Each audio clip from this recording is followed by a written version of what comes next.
gate was supposed to save us. We thought we escaped the killers. We're one of who escaped with us. And now, there's no future left. We fell through time to ancient ground, where giants walked where streets don't sound. The sky is red, the leaves are black, and something's always watching back. Claws not teeth, the jaws of scale, but something called to run our trail. A mask of a breath, no words, no cry, just chasing, walking, and you die. Primal. No God, no rules, just death and dirt. The jungle breaks and makes it hurt. No scream can reach the stars we knew. He's behind you now and coming through. Primal. Still in silence, liquid rush. Primal. He's not alive, but he still hunts. The rich can roar, the raptors scream, but Jason tears through every dream. He doesn't run, he doesn't bleed. You hear the crunch, you watch him feed. Behind in trees and caves at night, but still he wants no need for sight. He waits while thunder splits the sky and strikes when stars are blinking dry. He doesn't belong in this time, but this time belongs to him now.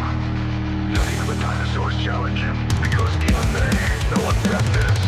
Eyes stare in ancient ray. He doesn't stop, he doesn't change. Lost behind, mask ahead, between the beast and him. You're dead, a scream is lost in jungle cries. A friend impaled before your eyes. A BF Rex flees in the dark. Jason stayed to leave his mark. Primal. The blood drips on a cretaceous stone. Primal. The past is screaming, but you're alone. A monster from the age of men. A stalking beast through time again. Primal. There's no escape, just pain and lace. I'll cut the past into your face. He followed us through fire and time. He doesn't stop, he never speaks, but he always finds you. And now the conclusion of Primal, a Friday the 13th story by me, Joshua LaRue. Chapter 11. Extinction. Nate. 12 years ago, Fort O'Malley Military Base.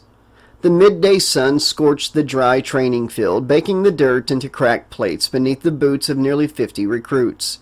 They stood in perfect formation, arms at their sides, eyes fixed forward.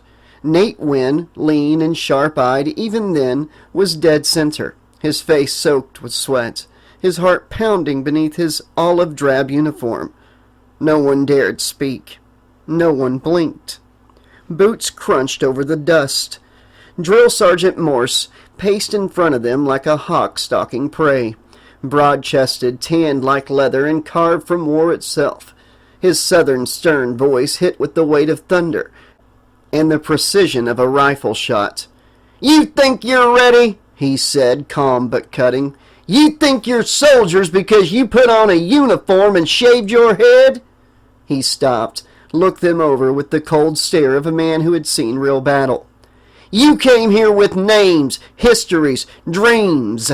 That all ends now. You're not sons anymore. You're not boyfriends, brothers, dropouts, or top-of-your-class know-it-alls. Out there," he pointed toward the horizon, toward the war they were training for. "The enemy doesn't give a damn who you are." He took a slow step forward, his boots thudding heavily in the silence. "You are no longer individuals. From today forward, you're a unit. You breathe together, you fight together, and if it comes to it, you die together." He stopped abruptly and snapped his head toward the second row. "Private Wynn!" Nate's spine straightened like a bolt. "Yes, Drill Sergeant!" "If it meant saving your unit, could you throw yourself on a live grenade without thinking?" Nate didn't hesitate. "Yes, Drill Sergeant!" Morse nodded once, the barest hint of approval in his otherwise immovable face. He turned. "Private Terry!" "Yes, Drill Sergeant!" "You ready to carry a wounded man 5 miles uphill while bullets rip past your head, even if it breaks your damn legs?" "Yes, Drill Sergeant!" "Private Moore!" "Yes, Drill Sergeant!" "You gonna hold the line when the guy next to you panics and runs?" "Yes, Drill Sergeant!" Morse's lips curled. "Even if it means dying there alone?" A beat. Private Morse swallowed. Yes, Drill Sergeant. You hesitated there for a moment, soldier. You got one of them brain chips, son? Is it malfunctioning? Should we wait while you update your software? Need to run a diagnostic check or something? No, Drill Sergeant. Even if it means dying there alone, I would, Drill Sergeant. Morse kept moving, eyes hard. Private Acosta. Yes, Drill Sergeant. You willing to shoot the enemy, even if he's just a kid, if it means saving your brothers and sisters? Yes, Drill Sergeant, he barked, voice thinner than the others. There may come a day, he said, voice lower now, dead serious, when you will have to make a decision no man should ever have to make. You will look death in the eye, and in that moment you may have to put your life on the line so your unit has a chance to survive. He let that hang in the air like the smell of smoke after a blast. No one's gonna thank you, no one's gonna write your name on a billboard. But if the men and women around you are still breathing, then you did your job. Morse began walking again, slower now. The person to your left and the person to your right, that's who you fight for. Your life doesn't belong to you anymore, it belongs to them, understand? Sir, yes, Drill Sergeant, the unit roared in unison. The civilian you were, Morse growled, died the day you stepped on my field. The soldier that walks off of it, he earns that right. He turned his back to them and started walking. Now sound the hell off. Yes, Drill Sergeant! Nate's voice didn't just echo, it cracked through the heat like gunfire. He hoped if the day came that he was tested, to turn his promise of putting his own life on the line for his fellow soldiers, that he would make that promise a reality, that he would have the courage. And somewhere, deep in the core of his chest, something solidified. This was where Nate Wynn was forged, not in battle, but in the fire that came before it.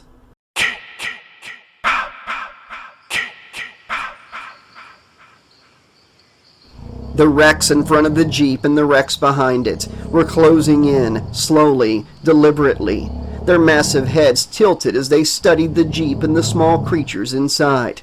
They advanced with caution, not fear. Their throaty bellows nightmare fuel to the men in the Jeep. There was no time. The weapons they carried weren't enough, not for 2 full-grown tyrannosaurs. The 3 men knew it for certain. But at least they would go out fighting. Nate saw Otis going for his rifle, and then saw the red backpack, and the plan came together in his mind fast. He would try the prison belt. If it didn't work, he would at least get the Rexes on him long enough for Otis to get some distance from them. He pulled his jacket off and quickly put his AK strap over his shoulder. Nate closed his eyes, drew in a breath, and exhaled, calm. He reached across the front seat and pulled the red backpack into his lap, unzipping it with shaking hands. Inside, he found the belt and a power cell. He snapped the backpack closed again. Otis stopped reaching for his rifle and turned towards Nate sharply. "What are you doing, son?" Nate didn't hesitate. "Make sure you get that cube to the bird's nest. I'll hold these bastards back the best I can. I hope this works. If I don't make it back, tell Sonya I'm sorry. Tell her to live a long, happy life. She deserves it. And give this to Toy. And tell her goodbye for me." He tossed his camo jacket into the front of the Jeep. Before anyone could stop him, Nate shoved open the door and jumped out of the Jeep. The wrecks behind them halted and gave another guttural bellow, a warning. "Get back in here, that's an order," Otis barked.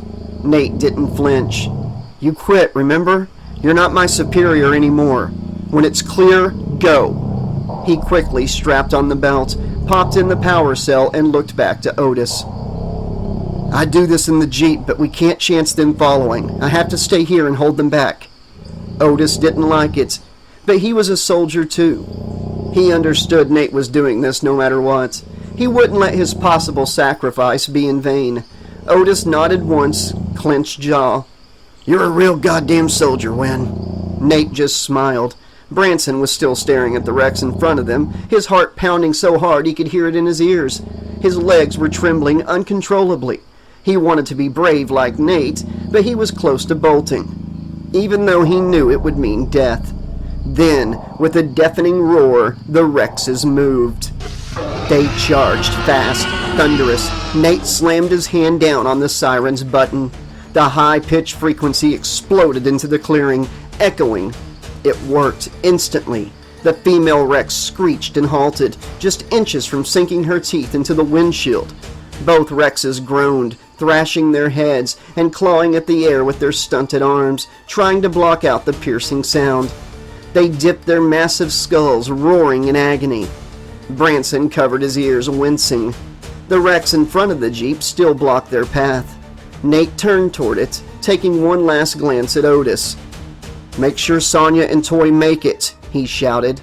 Otis nodded, then shouted back, "First chance you get, you move it to the bird's nest. We will wait for you." But Nate didn't hear him.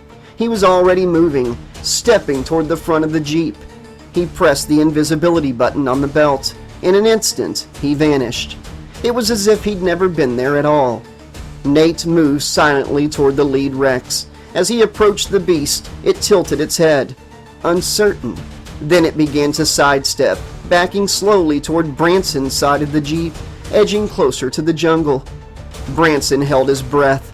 The Rex's legs scraped the passenger door inches from Branson's face. He clenched his jaws so tight he thought his teeth would crack.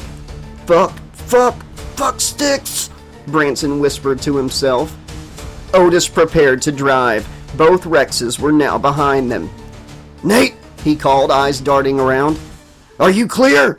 "Yes, go, I'll hold them back." He didn't finish. Otis and Branson both froze as Jason Voorhees marched out of the jungle. He had come to a stop about 8 feet in front of the Jeep, just to the passenger side. His mask was shattered, jagged. Only half of it remained, revealing the other half of his naked face. It was a twisted mass of deformed, rotting flesh. He had no lips, just gnarled, curled, dark gray flesh and broken, deformed brown teeth. The skin reminded Otis of beef jerky. His stomach turned at the thought. Jason was covered in what appeared to be fresh wounds. Dark blood, almost black, oozed from countless slashes and punctures all over his body. They saw it happen.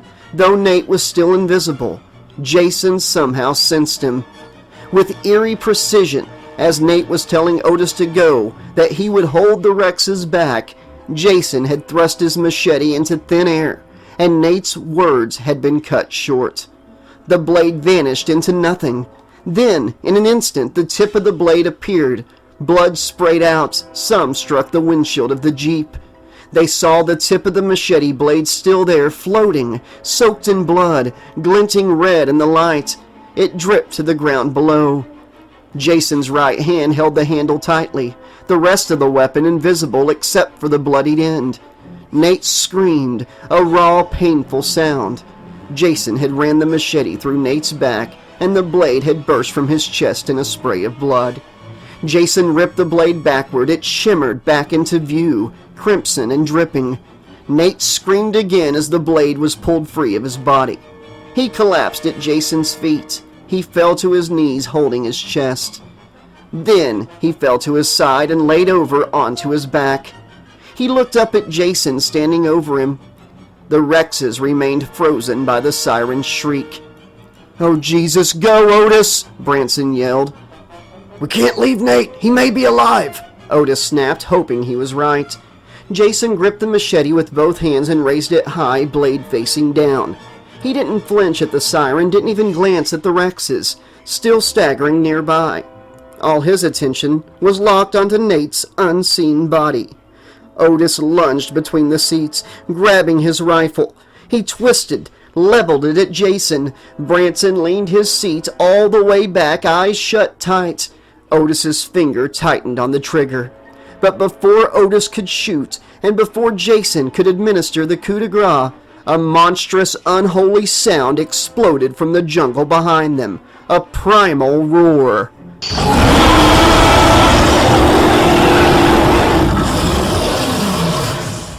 The earth trembled, trees cracked, the ground shook so hard the Jeep rocked on its wheels. Jason froze, machete raised, and turned his head as the BF Rex burst from the tree line. The beast's massive foot smashed into Jason Voorhees mid-stride. The undead killer was launched high into the air and flew across the clearing, vanishing into the jungle on the opposite side like a broken doll. Otis lowered his rifle, wide-eyed.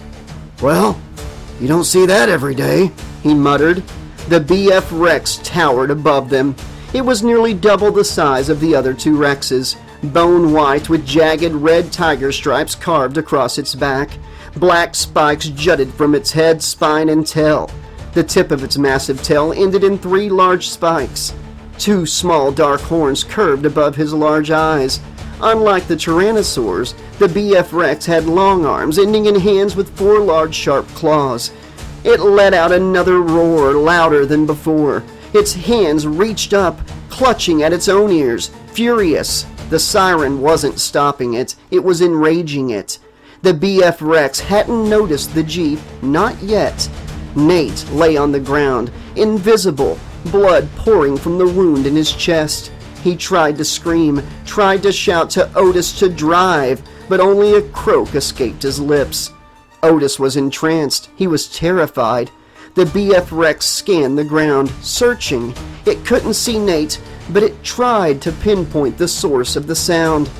Otis leveled his gun again. Branson sat up, grabbed his arm. "No, Otis! That won't do anything! Look, I'm sorry about Nate, but we have to go. If we stay here, we're gonna die. All of this will have been for nothing," he said through gritted teeth, speaking just loud enough for Otis to hear him over the siren. Otis hesitated. Then he saw something strange. The BF Rex blinked. A thin, translucent second eyelid slid sideways across its eyes. It stopped looking around at the ground, its head tilted, and then it locked eyes with the exact spot where Jason had stood before, the same spot where Nate had fallen, where he was still lying. It saw Nate. Though he was invisible, the BF Rex could see him. "Infrared?" Otis whispered. "How does it see?" He didn't finish. The BF Rex raised one of its massive feet into the sky. On the ground, Nate saw it rise. He knew what was coming. With the last of his strength, he lifted his rifle and fired. The bullet struck the bottom of the beast's foot. It roared in rage. Then it stomped with maximum force. The foot blacked out the sun. The world was darkened for Nate. He saw it coming closer and closer, and when it came all the way down, Nate saw no more.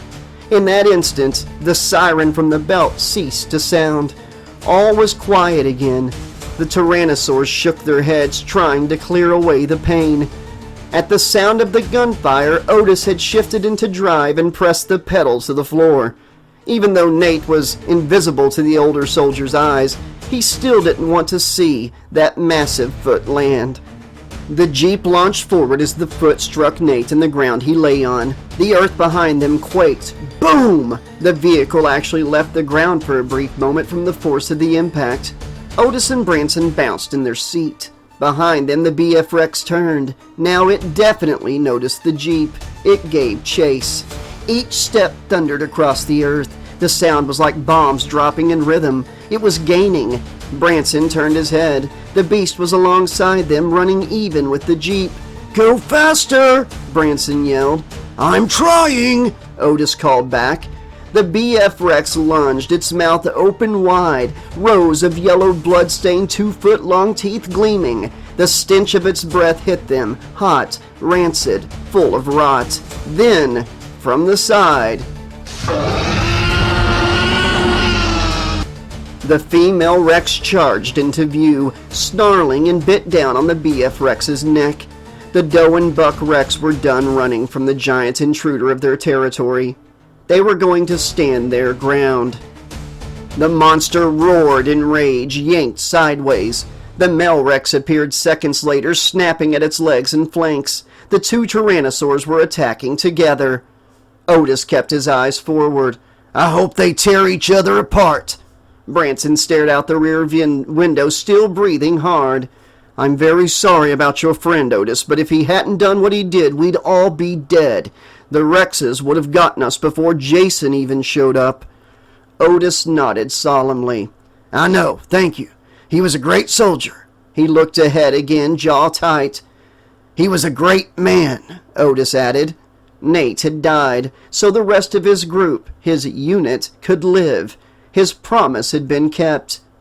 Otis kept his foot welded to the pedal as the topless Jeep tore through the widening trail, the deep bellowing roars of 3 titanic beasts still thundering in the distance behind them. "Thank God for those Rexes," Otis muttered, eyes locked on the winding game trail ahead. Branson barked a nervous laugh. "The size of that white one. There is nothing in the fossil records about a dinosaur like that. I've never seen it on Walking with Dinosaurs, that's for sure. It's monstrous. I thought the Rexes were huge when they stepped out. Hell, I'll admit it, I nearly pissed my pants when they blocked the road." He leaned forward, half yelling, over the wind. "Honestly, I might have peed a little when Jason came out of the trees too, but that white one, it's so damn huge I almost forgot to breathe." Suddenly, Otis grunted. "Yeah? Try breathing now." The trail opened up wide as they passed into the larger clearing and into hell. A dust storm had swallowed the trail, kicked up by a stampeding wave of life. The entire horizon boiled with chaos. Towering titanosaurs and alamosaurs thundered across the flat, long necks swaying wildly as they ran in blind panic for cover in the jungle on the far side. Interspersed between them were herds of triceratops, crashing horns together mid-run, and ankylosaurs swinging club tails like wrecking balls. "Shit!" Otis shouted. "The siren probably spooked them in the roars." Branson's eyes went wide as the herd poured across their path. "Otis, we have to wait until they pass." "No time!" Otis shouted. "Hold on!"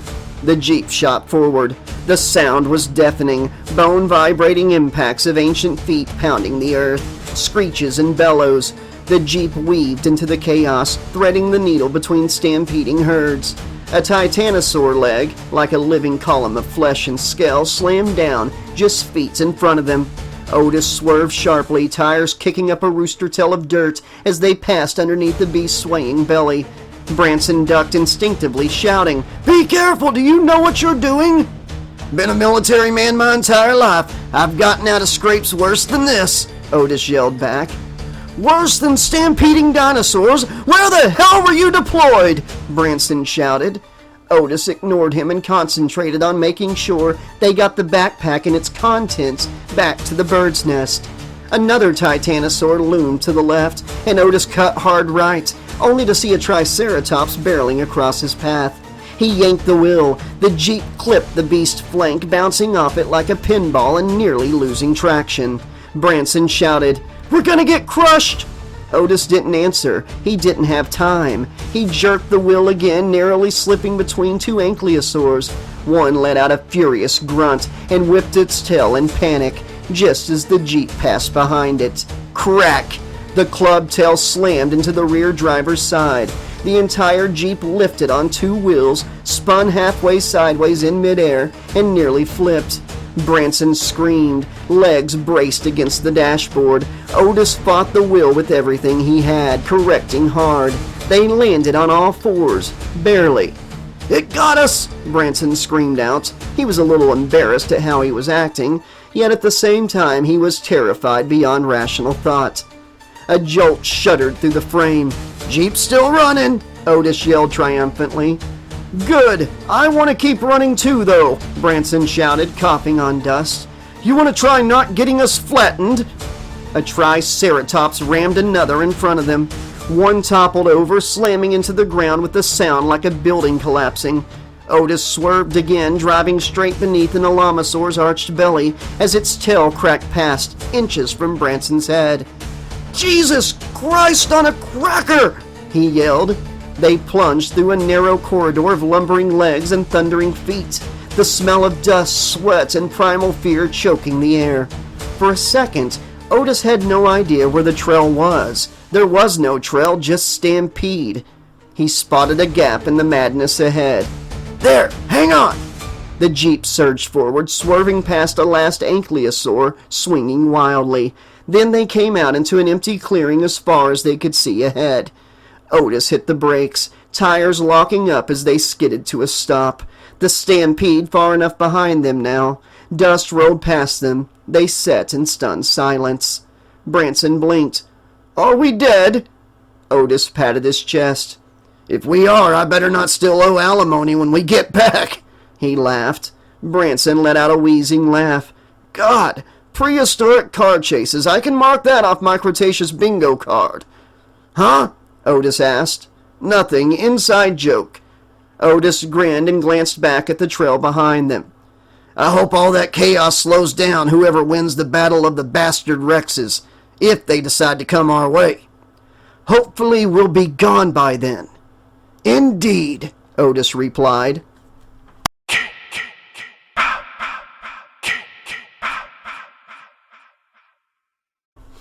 The battle of the Rexes and the BF Rex was ongoing.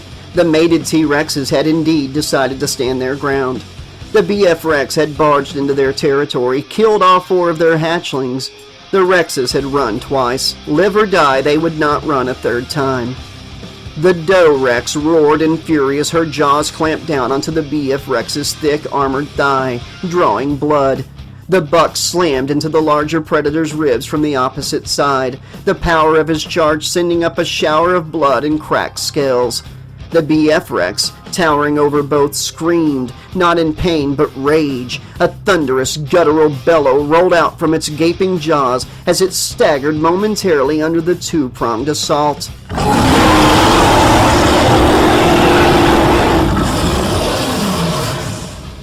For the first time it bled, and for the first time it looked surprised. The doe twisted her head violently, ripping a chunk of flesh from the massive predator's leg. The BF Rex retaliated instantly. One long, muscular arm lashed out. The claws, like hooked sabers, and slashed across the doe's flank, carving 4 deep gouges through her scaly hide. Blood sprayed. She recoiled but didn't fall. Her jaws snapped again, this time narrowly missing the BF Rex's throat. The BF Rex's arm darted out again and it grabbed the Doe Rex's throat. He squeezed, digging its claws into the thick Tyrannosaur neck. Through the down, through the hide, blood seeped. It roared in the face of the doe defiantly. The buck Rex didn't stop. He barreled forward with a blind fury, ramming the BF Rex head on. His massive skull slamming into the white beast's chest. Bones cracked. The BF Rex's hand came free from the doe's throat, and the BF Rex was pushed back a step. A step, that was all. The BF Rex responded with a shriek and smashed its forehead down, driving one of the black horns above its eyes into the buck's shoulder. The male Tyrannosaur howled and thrashed, snapping his jaws at the BF Rex's face, but he was already faltering. The doe lunged in again, this time from the side. Her teeth found purchase in the BF Rex's neck once more. Her massive bite force pressed down, blood flooding her jaws. She shook her head violently, refusing to let go. The white monster roared in turn, swiping at her with both clawed arms, raking deep trenches across her snout and chest. Still, she held fast, until the BF Rex's tail whipped around. The 3 enormous black spikes at its tip slammed into her ribs, the force lifting her off the ground and sending her crashing into a tree with a thunderous snap. She lay almost motionless, taking ragged breaths. The buck was bleeding heavily now, but he surged back to his feet, enraged beyond reason. He lunged, his jaws clamped around the BF Rex's thigh, and he began to twist, trying to tear flesh and meat free. The BF Rex didn't hesitate. With inhuman speed, it turned, claws flashing, and plunged all 4 talons of one hand deep into the buck's neck. The Tyrannosaur spasmed, blood erupting in a hot spray over the undergrowth. The BF Rex leaned close, nearly whispering a final snarl, and then ripped its claws sideways, tearing the buck's throat wide open. The buck stumbled once, twice, then collapsed. The doe, broken but not dead, rolled herself upright, her breath coming in wheezing huffs. One eye was swollen shut, her ribs jutted unnaturally, but she came anyway, limping toward the killer of her hatchlings, the killer of her mate. Her mouth opened, a final roar, defiant. The BF Rex spun and slammed its spiked tail down onto her skull, crushing it against the ground with a sickening crack. The jungle was quiet again. The white beast stood victorious, heaving breaths, fogging the bloody air. Torn scales hung from its limbs, deep bites glistened, but it was still standing, and now it was alone. The buck and the doe, the last hope of a family that had once filled this jungle with thunderous life, lay broken beneath the canopy. The BF Rex placed one foot on the fallen doe Rex, raised his head toward the canopy above, and bellowed, not in challenge now, but in triumph. Then it turned from the Rex corpses and began moving in the direction the Jeep had fled several minutes before.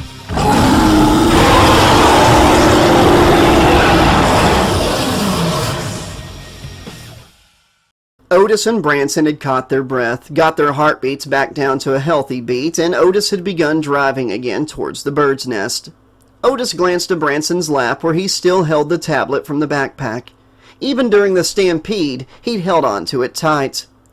"Check your tablet before we get back. Let's put Edwin away for good. Too many good people have died because of him." Branson pulled out the tablet and held it in front of him. He found the video file. His fingers hovered a moment, then pressed play, and skipped through looking for any signs of distress in the feed.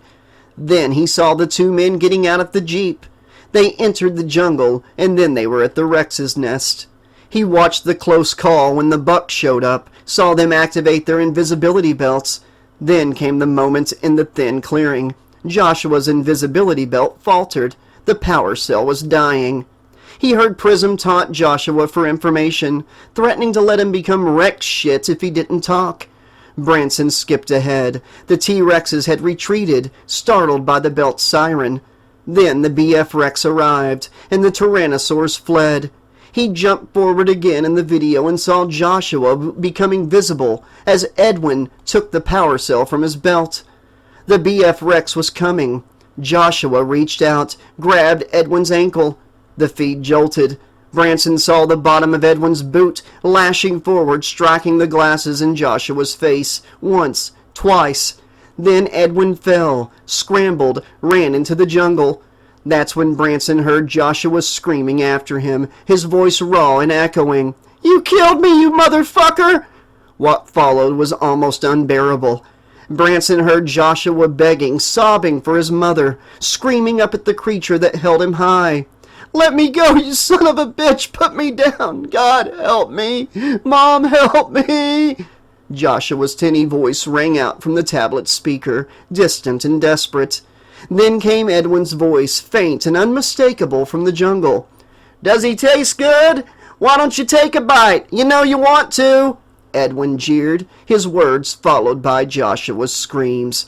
Branson winced. He skipped forward again. Now he saw it.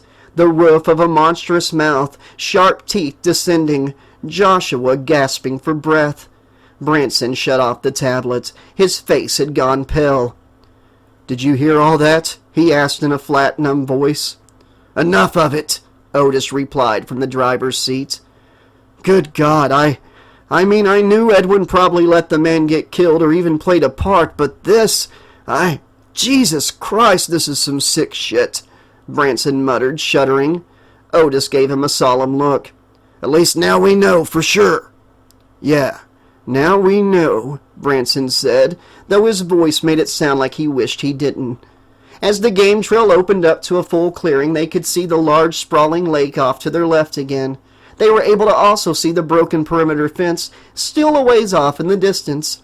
The bird's nest itself was so well camouflaged it was barely visible at all.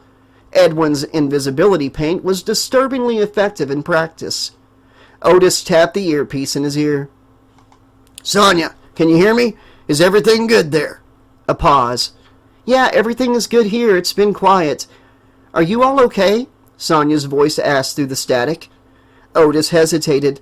He'd wait until he saw her in person before telling her about Nate. He needed her calm for what came next. "Yes, we have the cube and we aren't far away," he said. He felt an instant pang of guilt for lying to the young woman. However, it was necessary. He would explain Nate's bravery and his words for Sonia after he had Edwin in custody. Branson and Otis intended to use rope or some other binding to cuff his hands. They would go in and take him at gunpoint, and if the return cube took them back to 2045, they would make sure the authorities had the hand and the tablets and the guilty party. Between Marcel's death and the tragedy at the gallery, Otis believed Prism's goose was cooked. "Thank God," she cut in. "But I need you to listen to me carefully, Sonia." "Okay," she replied. "We found something else. 2 days ago, Branson's employee was here with Edwin. Edwin led the man to his death and actively took part in it. Edwin didn't know it, but Branson's employee was wearing special glasses. They recorded everything to a tablet sewn into the backpack. We retrieved the tablet from the backpack. It's horrendous, truly despicable. Don't arouse suspicion, but listen." Silence on the line. "When we get there, things are going to happen fast. We're going to detain him so we can deliver him to the authorities when and if we get back to our win. We also found some other evidence." Otis glanced at the backpack, thinking of the severed hand resting where the tablet had been housed before. He wouldn't mention that, not yet. "I need you to get to the controls and start lowering the structure. Try to take Chad and Toy with you and wait for us. That way it's just us and Edwin when we confront him." "Of course," Sonia said. Then Otis heard a voice in the background. "Is that the guys? Are they on their way back? Do they have the cube?" Edwin's voice. "Yeah, I'm going to lower the bird's nest for them," Sonia replied. "All right, good work, guys," Edwin shouted. "If we are about to leave, I got to hit the head before we go," Edwin said. Otis heard the soft thud of a door closing. "Come on, Toy, let's go wait for Nate and the guys." "Okay," Toy chirped. "You still there, sir?" Sonia asked. "Yes, we're just a couple minutes out," Otis replied. He heard her and Toy's footsteps going up the stairs from the small room, and they stopped for a moment. Then he heard them walking again, and she spoke again softly. "Toy and I are at the controls. Chad's still up in the lookout. He looked deep in thought. I didn't want to bug him. I think he feels safest there." He could hear her turning the controls. "Anyways, it's starting to lower. Guess you heard. Edwin's in the bathroom." "Yeah, I heard," he replied flatly. "Chad is fine at the lookout. We'll be there in 2 minutes," Otis said, and ended the call.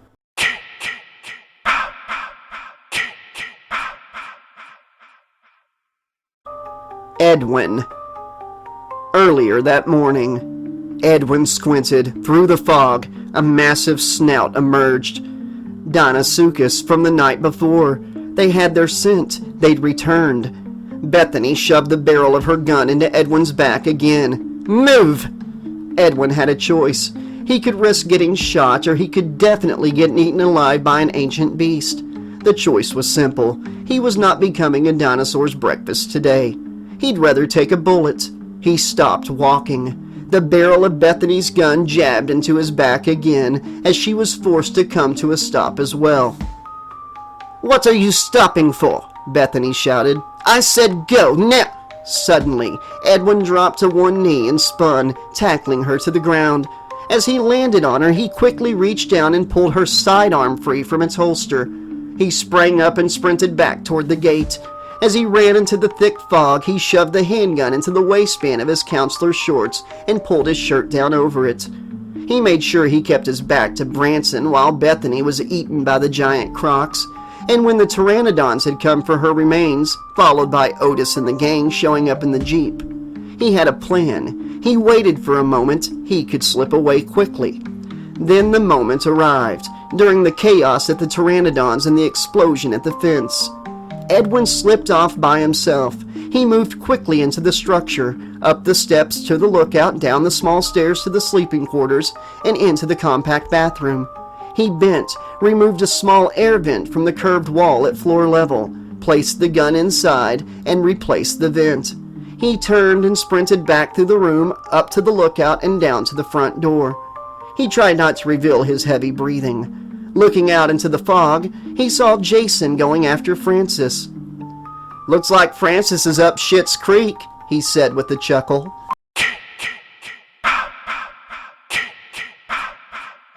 Jason felt actual surprise as the gigantic foot of the BF Rex slammed into his side. He heard and felt snaps all over his body. A rib bone broke through his skin, pointing through his shirt. After impact, he felt a new sensation. He was sailing up into the air, almost like flying. The jungle canopy was coming at him fast. He crashed through and landed hard on the jungle floor. Something large had caught him by surprise. It wouldn't happen again. He rose and made his way to the edge of the jungle. Gunshots rang out in the distance, followed by a deep tremor. The ground beneath his feet shook.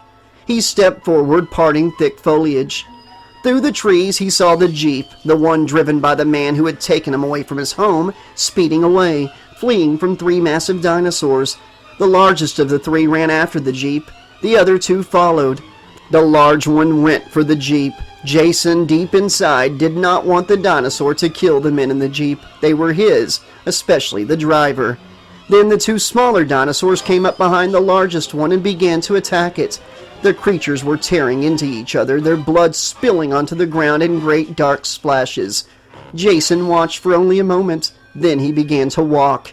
He would make the people he had followed here bleed the same way. Striding forward in long, determined steps, he moved fast, faster than any man his size should. The Jeep vanished into the distance, but Jason kept following. He passed within 10 feet of the 3 colossal beasts locked in combat. They didn't notice him. The Doe Rex's enormous foot slammed down just 2 feet from where he walked, but he didn't flinch. He didn't stop. They kept fighting. He kept walking. Jason Voorhees was going to finish what he started. He would kill the older man, the one who had ripped him from the place he called home, and he would kill the man who had displayed him and his mother's head like trophies for public amusement. Then he would kill anyone else still breathing. Jason was on his way.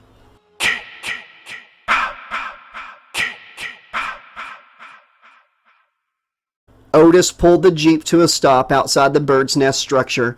Without hesitation, he grabbed his AK, Nate's jacket, and the backpack. Branson held the tablet in one hand and Otis's handgun in the other. They hurried to the front door of the bird's nest, but Sonia and Toy weren't waiting for them. Otis stepped in first, calling out cautiously, "Sonia, is everything okay?" A voice called back from the inside, Sonia's, but Otis thought he heard a crack in it. "Hey, yeah, sorry. Toy had to use the bathroom. We're in the bedroom." Otis frowned but pushed forward, followed closely by Branson. He moved to the panel and turned the controls to 50. The bird's nest began spinning slowly, rising skyward. They went up the steps to the lookout. Chad wasn't there. Strange, Otis thought. As they turned to head down into the sleeping quarters, Branson called out loudly, "Edwin Prism, you aren't weaseling your way out of trouble this time." But then they saw her. Seated at the edge of the bed were Chad and Sonia. Sonia had tears running down her cheeks, and her trembling hand was pointing toward the bathroom door. Otis and Branson moved quickly into the room and followed her gesture, and there he was, Edwin Prism. He stood in the doorway with Toy in front of him, one arm wrapped around her shoulder, a gun pressed tightly against her head. "Yeah, but I think I am, though," Edwin said mockingly to Branson. Otis and Branson instinctively raised their weapons. "No, no, no, boys," Edwin barked. "If you try that, then little Toy here is going to join her parents in hell." The threat hit hard. Both men immediately lowered their guns. The little girl whimpered, but she was calmer than anyone expected. Sonia kept repeating gently that it was going to be okay. Toy nodded through her tears. Okay, she whispered. "Where's your good little soldier boy? Come on out, Nate," Edwin called out, scanning. Otis looked to Sonia, his expression solemn. "He didn't make it. We were cornered by the Rexes. He used the belt and the backpack to get them to back off so we could make it back here." He hesitated, then continued, his voice heavy. "But Jason showed up, and then the big white Rex. Sonia, I wanted to tell you, but..." "I understand," she cut in, her voice cracking with grief as more tears streamed down her cheeks. "He was brave. I know he wanted to protect us." "Yes, he was, and yes, he did," Otis nodded. "He told me to tell you he's sorry, and that he wants you to be happy, that you deserve a happy life. and he wanted Toy to have his jacket. "Aw, that is so sweet!" Edwin sneered mockingly. "Fuck you, Prism. Why are you even doing this?" Branson barked, his hand still raised. Edwin smiled coldly. He turned his head and tapped the side of his ear with the gun, then brought it firmly back to Toy's head.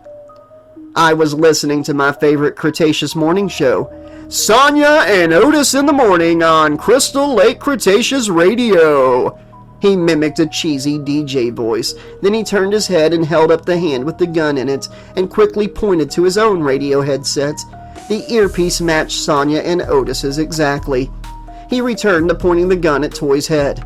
"Yeah, I figured I would listen in. Glad I did. You boys are sassy little shits, aren't you? Gonna detain me until you can deliver me to the authorities." "Wow," Edwin chuckled and shook his head disapprovingly. "Anywho, yeah, I heard all about the glasses and the hidden tablets, some secret evidence. Sneaky, sneaky, Mr. McAllister. Gotta say, I did not see that one coming." "Well, I try," Branson replied with his own sarcasm. "You sure do. You try. But you know what I do, Branson? I win. I gotta say, you had me pegged, McAllister. No matter how much I hate you, I cannot deny you had it figured out. I let that monster eat your little undercover worker so I could escape. Oh, and Branson, I enjoyed it. Every sweet, delicious second of it," Edwin bragged. Branson fumed, rage built in his chest. Edwin continued, "But like I said, I win. The universe loves me for some reason. This gun here? The universe provided it. Yep, your Russian assassin, spy? Soldier? Hell, whatever the fuck she was. She gave me an ace in the hole. When I tackled her to escape the giant crocs, I took her gun. A little insurance policy, and boy, I usually think insurance is a scam, but this time, damn, I'm glad I took out coverage." Otis seethed. "The Rexes and the BF Rex are fighting, but any one of them could have followed us. Shit, Edwin, Jason is still out there." "That all sounds like a you problem," Edwin said coldly. "God damn it, Edwin, this isn't the way," Otis said firmly. "Shut up, Webby." "Old man, this is the only way," Edwin snapped. "Now, if you all play nice, I'll send someone to collect you in a few weeks once I've gotten things settled back home. Assuming Jason or the dinosaurs don't kill you first, and shit. I guess it also depends on whether the cube even takes me home. Either way, I'm not staying here with you fucks. The big fucking Rex, patent pending, or Jason fucking Voorhees any longer." He snorted. "Oh, and kiddies, be careful if you go back out to forage for food or some shit.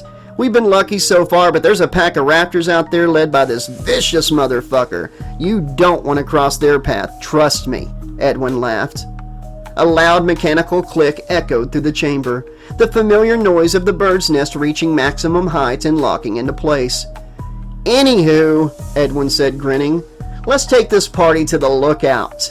No one moved. Edwin pressed the barrel harder against Toy's head. The little girl whimpered again. Okay, Otis said, raising a calming hand.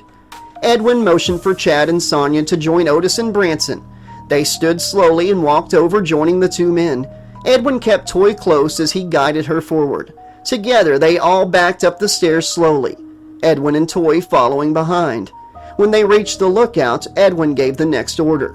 "Now throw your guns over." Otis and Branson looked at each other. "Edwin, you can do the right thing here," Branson said quietly. "You don't want to hurt the girl." Edwin pressed the gun harder against her head. Sonia gasped and took a small step forward. Step back, big sister," Edwin warned. "And Branson, you don't know what I want. Maybe I do want to hurt the girl. Maybe that gives me my jollies." Chad stepped in suddenly, voice shaking. "Edwin, listen. Let her go and you can take me. You can put the gun to my head, okay? Just please let Toy go. She's been through enough." Edwin let out a sharp laugh. "The fuck? Been through enough? You've been through the same shit she has.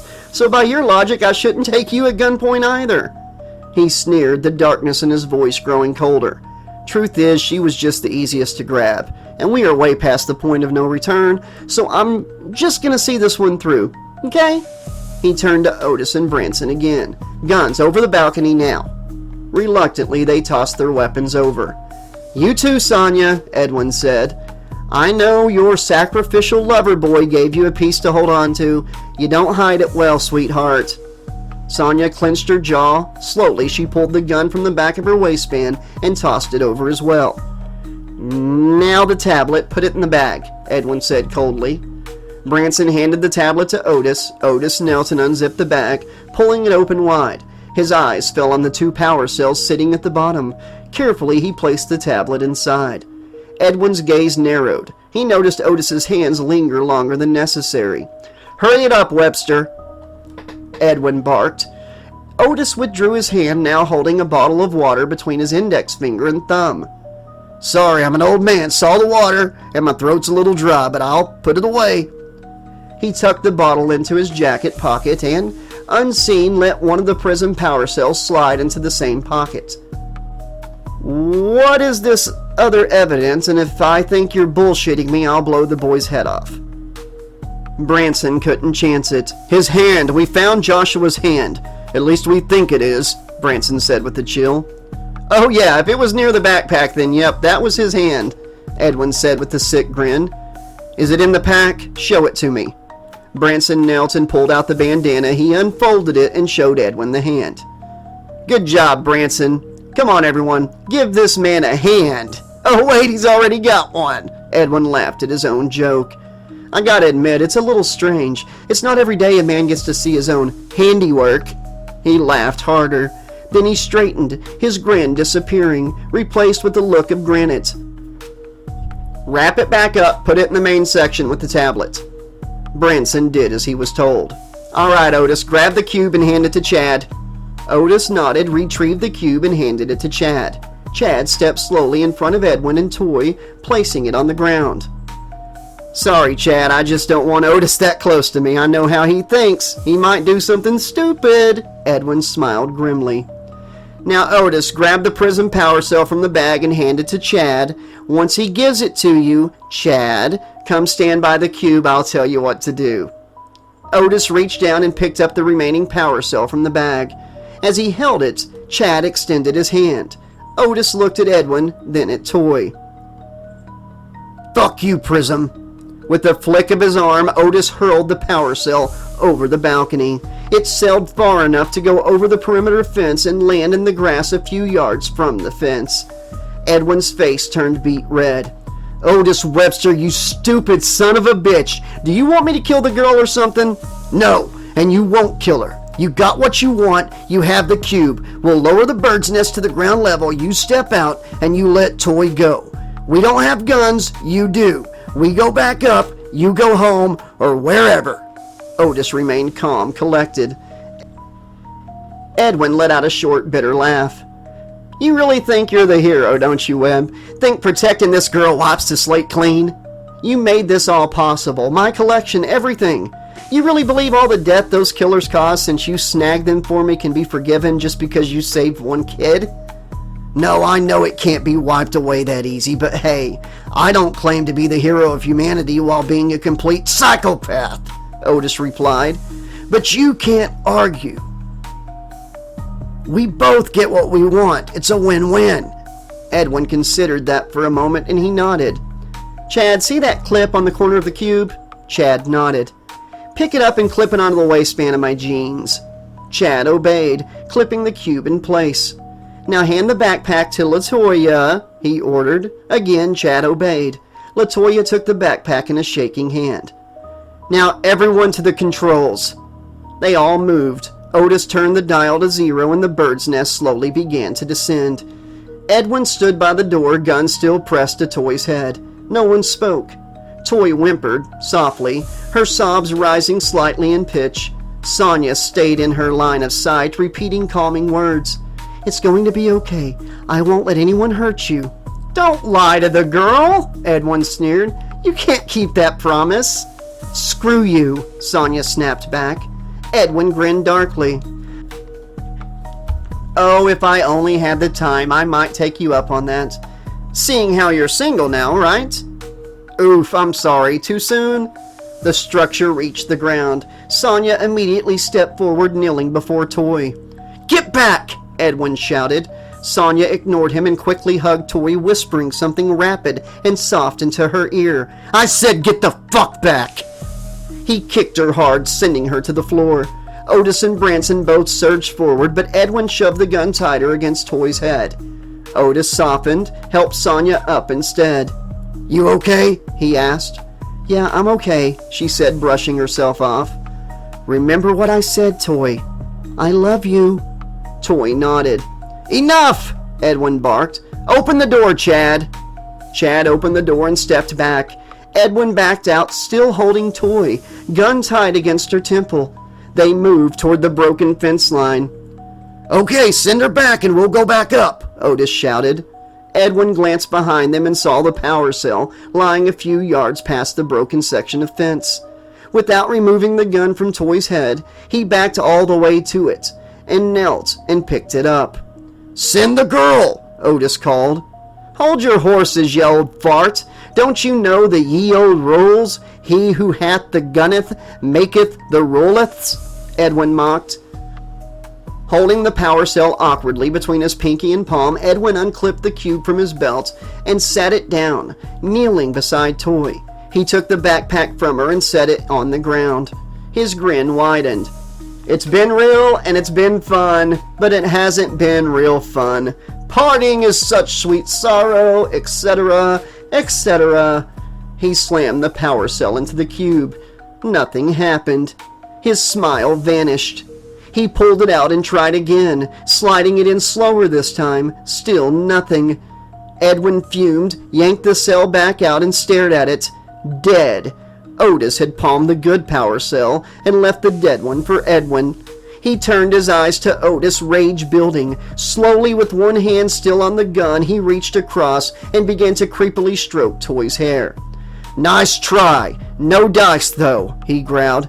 "Otis, you have 3 seconds to toss me the charge cell, or I'm done playing. I'll kill the girl, then come in there and kill each one of you and take it myself. 1, 2... Now, Toy!" Sonya screamed. Toy slammed her head backward straight into Edwin's crotch. He doubled over in pain with a groan. Toy tore free and ran. Edwin rocked side to side and yelled, "Fuck, LaToya! You little bitch! Stop or you're dead!" Edwin screamed. "Toy!" Sonya yelled, sprinting forward. "Run! I've got you!" Toy saw her and opened her arms. Sonya opened hers in return. They were several yards apart. Sonya ran with everything she had. So did Toy. Otis, Branson, and Chad all watched, breath held. Edwin lifted his arm, closed one eye, aimed, and was mid-squeeze on the trigger when, shink, a white-hot pain ripped through his shoulder. Edwin looked down. His arm, still holding the gun, was lying at his feet. Blood sprayed in powerful spurts from the stump where Edwin Prism's arm used to be. He turned in shock, gasping, and saw Jason Voorhees standing behind him, bloody machete in hand.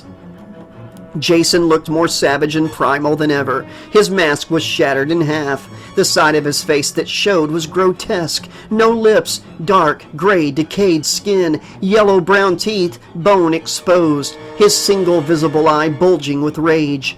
Edwin felt unadulterated fear. He pissed down his leg. He had never been more terrified in his entire life. The killer he had coveted, the killer he had caged, the killer he had mocked was here to claim Edwin's life. Edwin had no witty saying, no threat, no tech, no answer whatsoever. He had only one option. Edwin turned and ran, his instinct screaming flight. Jason watched the man who had caged him, the man who had collected Mother's head and put it on display, running away. Jason had seen him, back turned, about to kill the small girl. He felt his rage build higher than ever before, and he had cut the man's arm clean off. Jason wanted him dead, needed to kill him. He did not pursue the man. Jason knew the man was dead. He could run, but he wouldn't be able to save himself. Not here. Jason turned his attention to the other man, the one who had taken him from his home. Back by the bird's nest, Sonya swept Toy into her arms and rushed back inside. Otis cranked the controls to 50. Edwin sprinted, blood shooting from his stump. The more his heart pounded, the more blood shot from the bloody stump. He looked over his shoulder but didn't see Jason following him. He was beginning to feel weak, tired. He just wanted to lay down and sleep. No, he thought, I have to run. Jason could be anywhere. Edwin was so lost in his thoughts that he never felt the ground trembling beneath him. When he finally looked forward again, it was too late to avoid. A giant white hand with 4 long claws snatched him from the ground, lifting him high, high into the air. He looked up. The BF Rex, the big fucking Rex, patent pending. It roared in his face, and with one savage motion threw him into its gaping mouth. Edwin screamed and flailed, his one remaining arm clawing at its gigantic, hot, wet, rancid-smelling tongue. He tried to pull himself forward. He grabbed hold of a giant tooth, trying to escape. He pulled himself forward, but his waist got stuck between 2 of the behemoth's large teeth. Before he could try to pull himself free, crunch! The jaws slammed shut. The last thing Edwin Prism felt was giant teeth biting through his waist, severing him in 2. Edwin heard the noise of his bones breaking and his body being torn in 2. One of his final thoughts was it sounded familiar. It was the same sound he had cheered 2 days earlier when Joshua Marcel was suffering a similar fate. In his final moment of agony, his final thought was a morbid realization. He was being swallowed. And then darkness forever.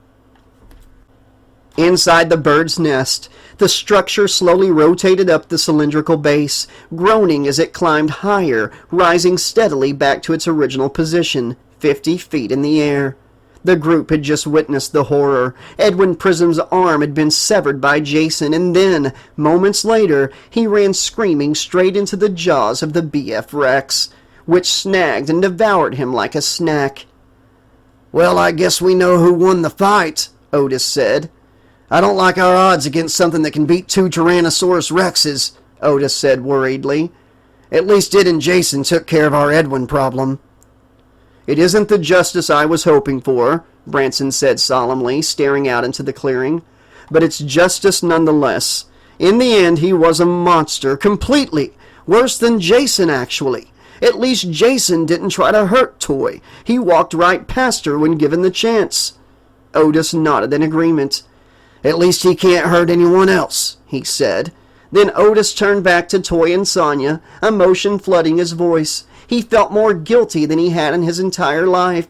He had gambled with Toy's safety and Prism had called his bluff. "I really thought he would let her go," he said, eyes watering. "I didn't think he'd need her anymore once he thought he had the power cell. I was reckless. I should have never underestimated him. I wanted to save Toy and save you all. I thought maybe if he had the cube and we had the cell, we could come to an agreement, meet in the middle, reach a compromise, something. I was stupid." He turned his attention to Toy. "I'm just glad you're okay, Princess." He knelt down and gently draped Nate's jacket over Toy's shoulders and helped her slide her arms in.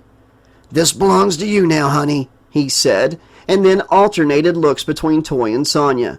"Can you girls forgive a stupid old man?" Toy and Sonya wrapped their arms around him. "Yes, thank you, Otis," Toy said. "Call me Webb. My friends call me Webb," the older man said with a smile. "Thank you, Webb," Toy said. "What about you, Sonya? Can you forgive an idiot?" "It's okay," Sonya said softly. "Toy's safe. She even got a good hit in." "I saw that," Otis said proudly. She raised her hand and Toy high-fived it proudly, then Otis did as well. At the other end of the room, Chad and Branson stood at the door, peering out the narrow window, scanning the open clearing. Guys," Chad said hesitantly, "that BF thing is coming towards us." "Wait, the structure's almost completely invisible," Sonya said quickly. "If we just stay out of sight, it won't see us, right?" Otis's demeanor shifted. His eyes narrowed with sudden alertness. "Shit," he muttered. "When it came out of the clearing, when we went for the backpack, it did this thing with its eyes.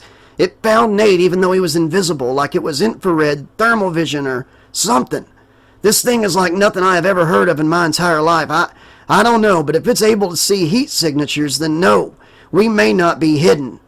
Concern crept over his aged face. "But we're high up, right?" Toy asked, her chin suddenly trembling with fear. "Yes," Branson replied, stepping beside her.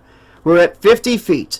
If I had to guess, that thing's no taller than 35, maybe 40. Still huge, but if this structure holds, we should be okay." He didn't sound as confident as he wanted to. The structure groaned again and came to a stop with a deep mechanical click, locking into place at its full height. Otis's brow furrowed. Another thought hit him like a spark. "Wait, do we have eyes on Voorhees?" "I got it," Chad shouted excitedly, and darted to the lookout balcony. He pressed against the railing, snatched up the binoculars, and leaned forward to scan the area. He spotted the BF Rex lumbering toward them, but no sign of Jason. "We got incoming with the BF Rex. Man, it looks rough. Those Rexes did a number on it." He looked around more. "But negative on Jason. I don't see him what?" The words died on his lips. The others watched in horror as mid-sentence a blood-soaked machete blade suddenly shot up from below the balcony railing. The tip of the blade rammed through the underside of Chad's chin and punched out the top of his skull, blood and bits of brain oozing from the grisly wound. The binoculars slipped from his trembling hands and clattered to the ground below. "Oh, Chad, no!" Sonia said quietly, her hands trembling. "No, Chad!" Toy screamed. She broke down sobbing as Otis instinctively rushed forward, but he already knew it was too late. Chad was gone, killed instantly. He had seen something in that boy, a courage. Now he watched as Chad's body went limp, a blade still sticking out of the top of his head, holding him on his feet. Otis skidded to a stop as the blade jerked upwards, lifting Chad's lifeless body off his feet and then pitching him over the railing like trash. They heard a dull thud as the boy's corpse hit the ground below. No one saw the boy land. No one saw that Chad's body had landed at the base of the structure, his arms and legs bent in ungodly manner. Blood puddled around him.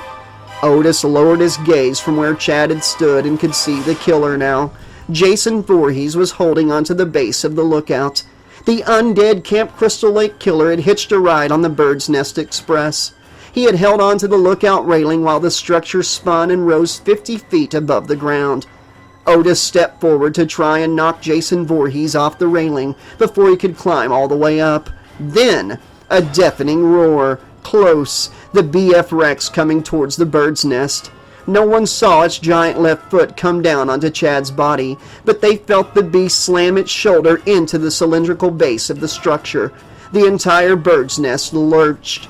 Toy, Sonia, and Branson were knocked off their feet by the jolt. Otis caught himself against the wall. "Jason's trying to climb in. Find something to knock him off," Otis ordered. Otis eyed Jason's hand gripping the edge of the lookout railing. Then Jason's other arm rose, slamming onto the floor of the lookout with a metallic clank, machete still clenched in his undead grip. Then he began to pull himself up. Otis rushed to the railing and began hammering at Jason's hand that held the railing with both fists. He looked down. Jason stared back up at him, eyes wide, wild, alive with rage. One half of his face was still masked, the other visible, grotesque, rotted. Jason saw him. Jason remembered him. Jason wanted him dead, needed him dead. Otis struck harder again and again, but it wasn't working. Jason's grip was unbreakable. Then the structure rocked again. Jason didn't seem fazed. Otis looked down and saw the source. The BF Rex was grabbing the cylindrical base, pushing, pulling, shaking. It looked up, jaws snapping at Jason, frustrated. The killer was just out of reach. Branson ran forward and tried to beat at Jason's hand as well, but the killer absorbed every blow. "What do we do?" "Find something. We have to stop him," Otis shouted. "He's climbing in." Jason pulled himself up farther. Now his head and chest were above the railing.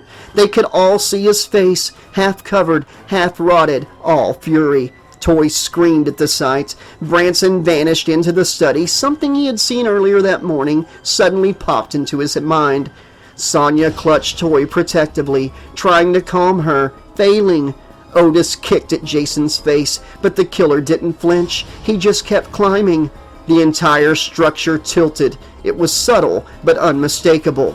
The BF Rex roared again. Toy screamed louder. Sonia held Toy tighter, stroking her hair. It's okay, she whispered gently. "Watch out!" Branson suddenly shouted. He came sprinting out of the study, a long cattle prod gripped tightly in his hand. Otis saw the billionaire charging forward and instinctively stepped out of the way. Branson lunged with all his strength, diving, driving the end of the cattle prod straight into the eye hole of Jason's cracked hockey mask. There was a pop, a wet, horrific sound as the prod exploded Jason's eye behind the mask. Branson felt it jab into something soft in Jason's skull, then jammed his thumb down on the trigger. Sparks exploded from around Jason's eye sockets. Electricity surged through his skull. Jason's hand lost its grip on the railing. He managed to hang on to his machete, but he was falling. The half-mask popped from his face with a sickening suction sound, spinning loosely on the end of Branson's cattle prod. Otis and Branson rushed to the railing just in time to see Jason drop into the waiting, wide-open mouth of the BF Rex. He vanished straight down its throat in an instant. Jason Voorhees had been swallowed whole.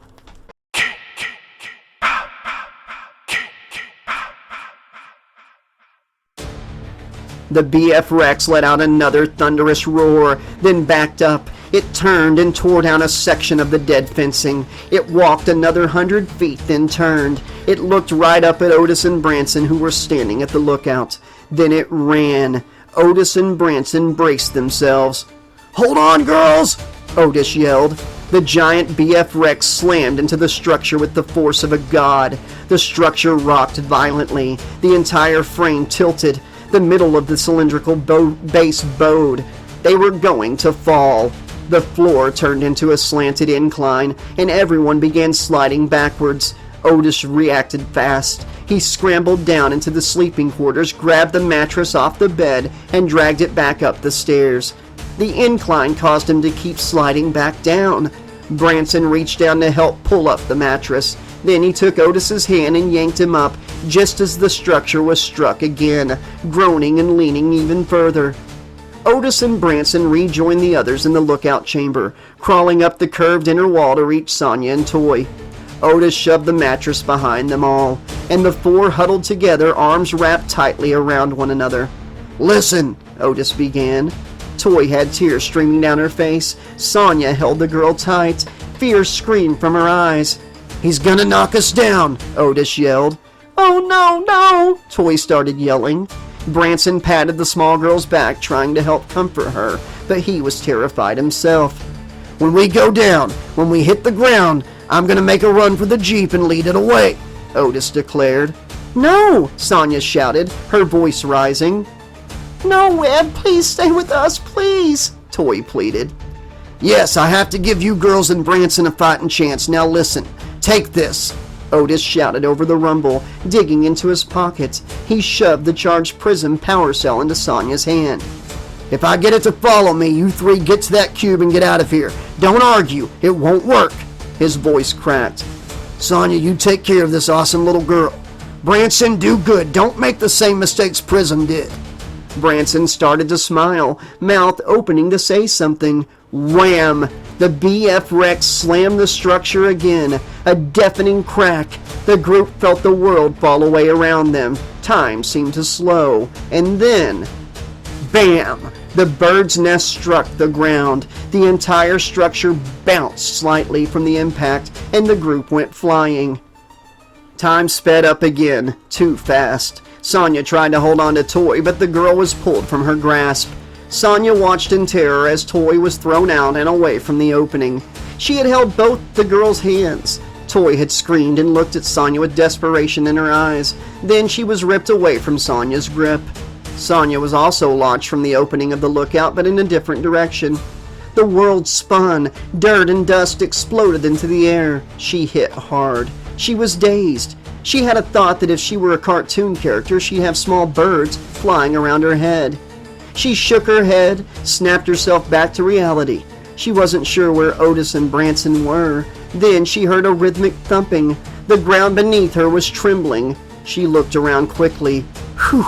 There they were. Otis and Branson were pulling themselves free from the bent remains of the railing. Then, as her mind fog cleared a little more, Sonya's heart dropped. Where was Toy? She jumped to her feet, eyes scanning frantically. she saw the cylindrical base of the bird's nest broken in a jagged piece near the bottom. The bird's nest itself was in many pieces around them on the ground. The Jeep was crushed, the fence was down, but where was Toy? Then she saw her. Toy was on the ground dazed. She was partially hidden by a broken section of the bird's nest. But the BF Rex saw her. She was directly in its path. The beast was coming toward her, and for a moment, just a moment, Sonya didn't see Latoya. She saw Alicia. She wouldn't fail Latoya like she'd failed Alicia. She knew there was nothing she could do to save Toy, but she could be there with her. Toy wouldn't have to face this alone. Sonya ran. Dirt and wind whipped around her. The ground thundered. Sonya dropped and slid across the earth, coming to a stop next to Toy and scooping her into her arms. The BF Rex loomed over them. There was no time to run. "Come over here, you bastard!" Otis yelled behind them. Branson whistled loudly and began banging a piece of metal against the bent railing that had once been the lookout. Bang, bang, bang! The BF Rex wasn't taking the bait. Sonya looked up. Through a crack in the large section of metal above them, a giant hand was reaching down. She clutched Toy against her chest, shielding her with her body. "Don't look, honey, it's gonna be okay," she whispered. Her voice shook. A tear slid down her cheek. "I'm with you. We're gonna be okay." It was a lie, but it was all she had. Toy cried and buried her face in Sonya's shoulder, holding tighter than ever. Sonya looked up as the large section of the bird's nest structure that had been covering them was suddenly lifted free. She saw the giant claws of the dinosaur that held it in its clutch. The BF Rex lifted it off the ground and threw it to the side like it was a frisbee. It landed dozens of feet away, sticking into the ground with a crash. The BF Rex stared down at Sonya and Toy. Toy's eyes were closed tight, head against Sonya. Sonya stared defiantly up at the BF Rex. It lowered its head and studied the two girls. The beast was giant, its white scaly flesh, blood-red stripes, black spikes down its back, horns above its eyes, long arms and large claws were the most terrifying thing Sonya had ever seen. But still she stared and held Toy close. The huge dinosaur was covered in fresh bite wounds. Blood oozed from several large areas of damage over its body. Blood streaked down all over its white flesh, making it appear even more like something from a horror movie. Its eyes blinked. Sonya could see her and Toy's reflection in those large eyes. The BF Rex roared. It sounded like the devil himself was screaming.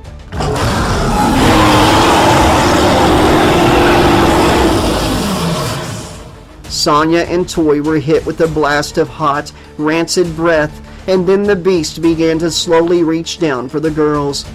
Otis couldn't take it. He had no plan, no way of saving them, but he would try. "No!" he yelled as he began to run towards them. Branson continued to try to get the BF Rex's attention, whistling, banging metal on metal. "Come on, you ugly motherfucker! Come get me! Dinner time! You've got an appetizer ready for pickup!" Sonya finally closed her eyes. She whispered to Toy, "I love you, little sister." "I love you too," came Toy's small, cracking voice. Everything around them went dark, the shadow of the giant approaching hand blocking out the sun. Then suddenly, brighter, a terrible snarl came from above. Sonya opened one eye. The BF Rex was standing still. It had fully straightened its body, standing as tall as it possibly could. Its claws were digging at its own midsection, scratching, raking, as if trying to tear something out. It groaned in pain. Sonya didn't hesitate. She tightened her grip on Toy and ran, straight toward Otis, who had almost reached them anyways. They all ran to the destroyed lookout and stood with Branson. The four of them watched in bewilderment as the BF Rex convulsed violently, clawing deeper into its own flesh. It began to emit a deep, guttural noise, low and strained, like a rumble from the pit of the earth. Urine flowed from it like a waterfall, hitting the ground and splashing out in all directions. Then its bowels let loose. The BF Rex's feces struck the ground beneath it. The smell was horrendous. Latoya held her nose and waved a hand in front of her face. Otis watched on, trying to figure out what the hell was going on, and then, to everyone's horror, they saw it. A blade burst from the massive dinosaur's stomach. A machete. It punched out of the beast's midsection, then vanished, only to erupt again, then again, and again. Each strike opened a wider, longer slice down the animal's midsection. "What the hell is going on?" Sonya screamed. "I'll tell you what's going on. Jason fucking Voorhees is what's going on," Otis barked. "He's still coming." "How? How the fuck?" Branson shrieked. Otis's eyes darted, searching. The return cube. It was lying in the clearing just a few yards behind the BF Rex. The red backpack close by. But then the monster let out a wounded, agonized roar. Blood exploded from the wound in its gut. The pressure from its insides and the tremendous weight of its own body mass caused the cut to tear wide open, down to the groin and up to the base of the throat. Jason had flayed the behemoth BF Rex. In an instant, hundreds of gallons of blood, steam-soaked guts, and slick ropes of glistening organ tissue spilled from the opening, exploding out of the dinosaur and crashing to the Cretaceous ground. Slabs of coiled intestines, furniture-sized organs, and undigested remains hit the earth with sickening slaps, spreading out in every direction like a flood of hot, red cement. A rotting stench filled the air. The BF Rex gave a final, pitiful roar, then staggered left, then right. Otis and the group prepared to flee to safety, but then it collapsed sideways. The ground shook like a bomb had gone off. It was the impact as it landed. All 4 survivors nearly lost their footing. The BF Rex's body twitched for a few moments. Its head rose and lowered, its jaw reflexively opening and closing in its death throes. It released more urine and feces. It tried to roll but couldn't, and then it let out a loud hissing breath and lay still. "Let's go, now!" Otis yelled. The other 3 didn't need any extra convincing. They took off at a sprint toward the cube, charging through the steaming mess of blood and gore. Branson stumbled slightly as something brushed his leg. He looked down and saw something familiar. A partially digested torso, soaked in red bile and slime, wearing a shredded Prism Tech t-shirt. It was part of Edwin's remains. His upper body was face down, but the back of his shirt was visible, and it read, "Prism Tech.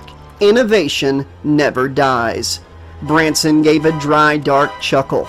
Then he turned and ran on, catching up with the others. The cube lay ahead, splattered and half submerged in the spilled remains of the beast. Otis pulled the bottled water from his jacket pocket and got the lid off. He poured its contents over the cube. He tore off his jacket and began wiping at the slot for the power cell, trying to clear the blood and muck. Then, Toy screamed and pointed. Everyone turned their head. Jason Voorhees rose from the gut pile, pushing aside massive wet coils of intestine. As he stepped out of the gore, his mask was gone. His face was fully exposed, rotting, sagging, twisted in hatred. One eye was obliterated, the socket hollow. He bent down, retrieved his machete, and stared directly at them. Otis froze, then silently handed his jacket to Sonya. "Clean it out and get you, Branson, and Toy out of here. He wants me," he said firmly. Sonya opened her mouth to protest, but Otis was already standing, already walking toward Jason. Jason lowered his head and moved to meet him. Sonya's heart thudded. She wanted to scream, to beg him not to go, but she knew their time was running out. Toy was frantic, eyes darting back and forth between the 2 men. Otis wouldn't last long, no one could. Jason was unstoppable. His short trip to the belly of the BF Rex and his quick escape had proven that. Sonya dropped to her knees, frantically scrubbing at the cube's port. Branson had grabbed the backpack. Edwin might be dead, but he could still show the world who the man really was. That was what he was thinking a moment ago. Now, though, he saw Otis. A good, honorable man was about to face down an unstoppable killer. Otis would surely die, and Otis knew that and went anyways. He wanted to help. He looked around desperately for a weapon, any of the guns, but saw nothing. Then he turned toward Otis and Jason, now only yards apart. In that moment, something shifted in Branson. He was a billionaire, getting on in age, a man who'd meant well but had never done anything half as brave or selfless as Otis had done in the time they'd been here. The world didn't need more billionaire CEOs with loud mouths. The world needed Otis. He glanced at Sonya and Toy. Sonya had fumbled the power cell. It slipped from her fingers, but Toy caught it. "Here," she said, handing it back. "Good catch!" Sonya shoved the power cell into the port. The cube began to light up, humming with energy. Its shape began to shift and expand, the metal unfolding itself. A glowing doorway began to form, flashing multicolored light like a strobe. It looked nothing like the clean, bright portal from the Prism showroom. This one pulsed with unstable colors, wild and unfiltered. Sonya and Toy rose, holding hands, backing away from the cube. They didn't have long to wait now. Branson made his decision. He let go of the backpack, let go of his need for anything other than to protect people who he cared about. People he knew deep down the world needed more than it needed Branson McAllister. He turned and headed for Jason and Otis. "Where are you going?" Sonya yelled after him, turning and watching him heading in the other direction. "Don't worry, girls, everything is going to be okay," he called back to them. Then, not far away, Sonya saw something Branson hadn't. It had been obscured by blood and gore from the BF Rex. It was a handgun. It was still held tight in the hand that used to belong to Edwin Prism. Sonya let go of Toy's hand for only a moment, ran over and pried the gun free. She returned to LaToya and they watched as the doorway continued to form from the expanding cube. Not far from the girls, Otis tried to catch Jason off guard. "Come on, you son of a bitch!" Otis roared. "You want me? Come get me!" He ran and swung at the Crystal Lake Killer, but Jason was fast. He swung his machete with lightning speed. Otis put on the brakes, just in time, ducking. The blade whizzed over his head. He stood and was going to swing again on Jason, but Jason backhanded him. Blood sprayed from Otis's nose as the blow sent him to the ground. He sat up, started to get to his feet. Jason held the machete in both hands and swung it down towards the seasoned veteran. Otis rolled out of the way, and at the same moment, he pulled out his large pocket knife and flipped the blade out. He got to his feet fast. Jason swung the machete sideways. Otis leaned back, holding his arm up, bent at the elbow for protection.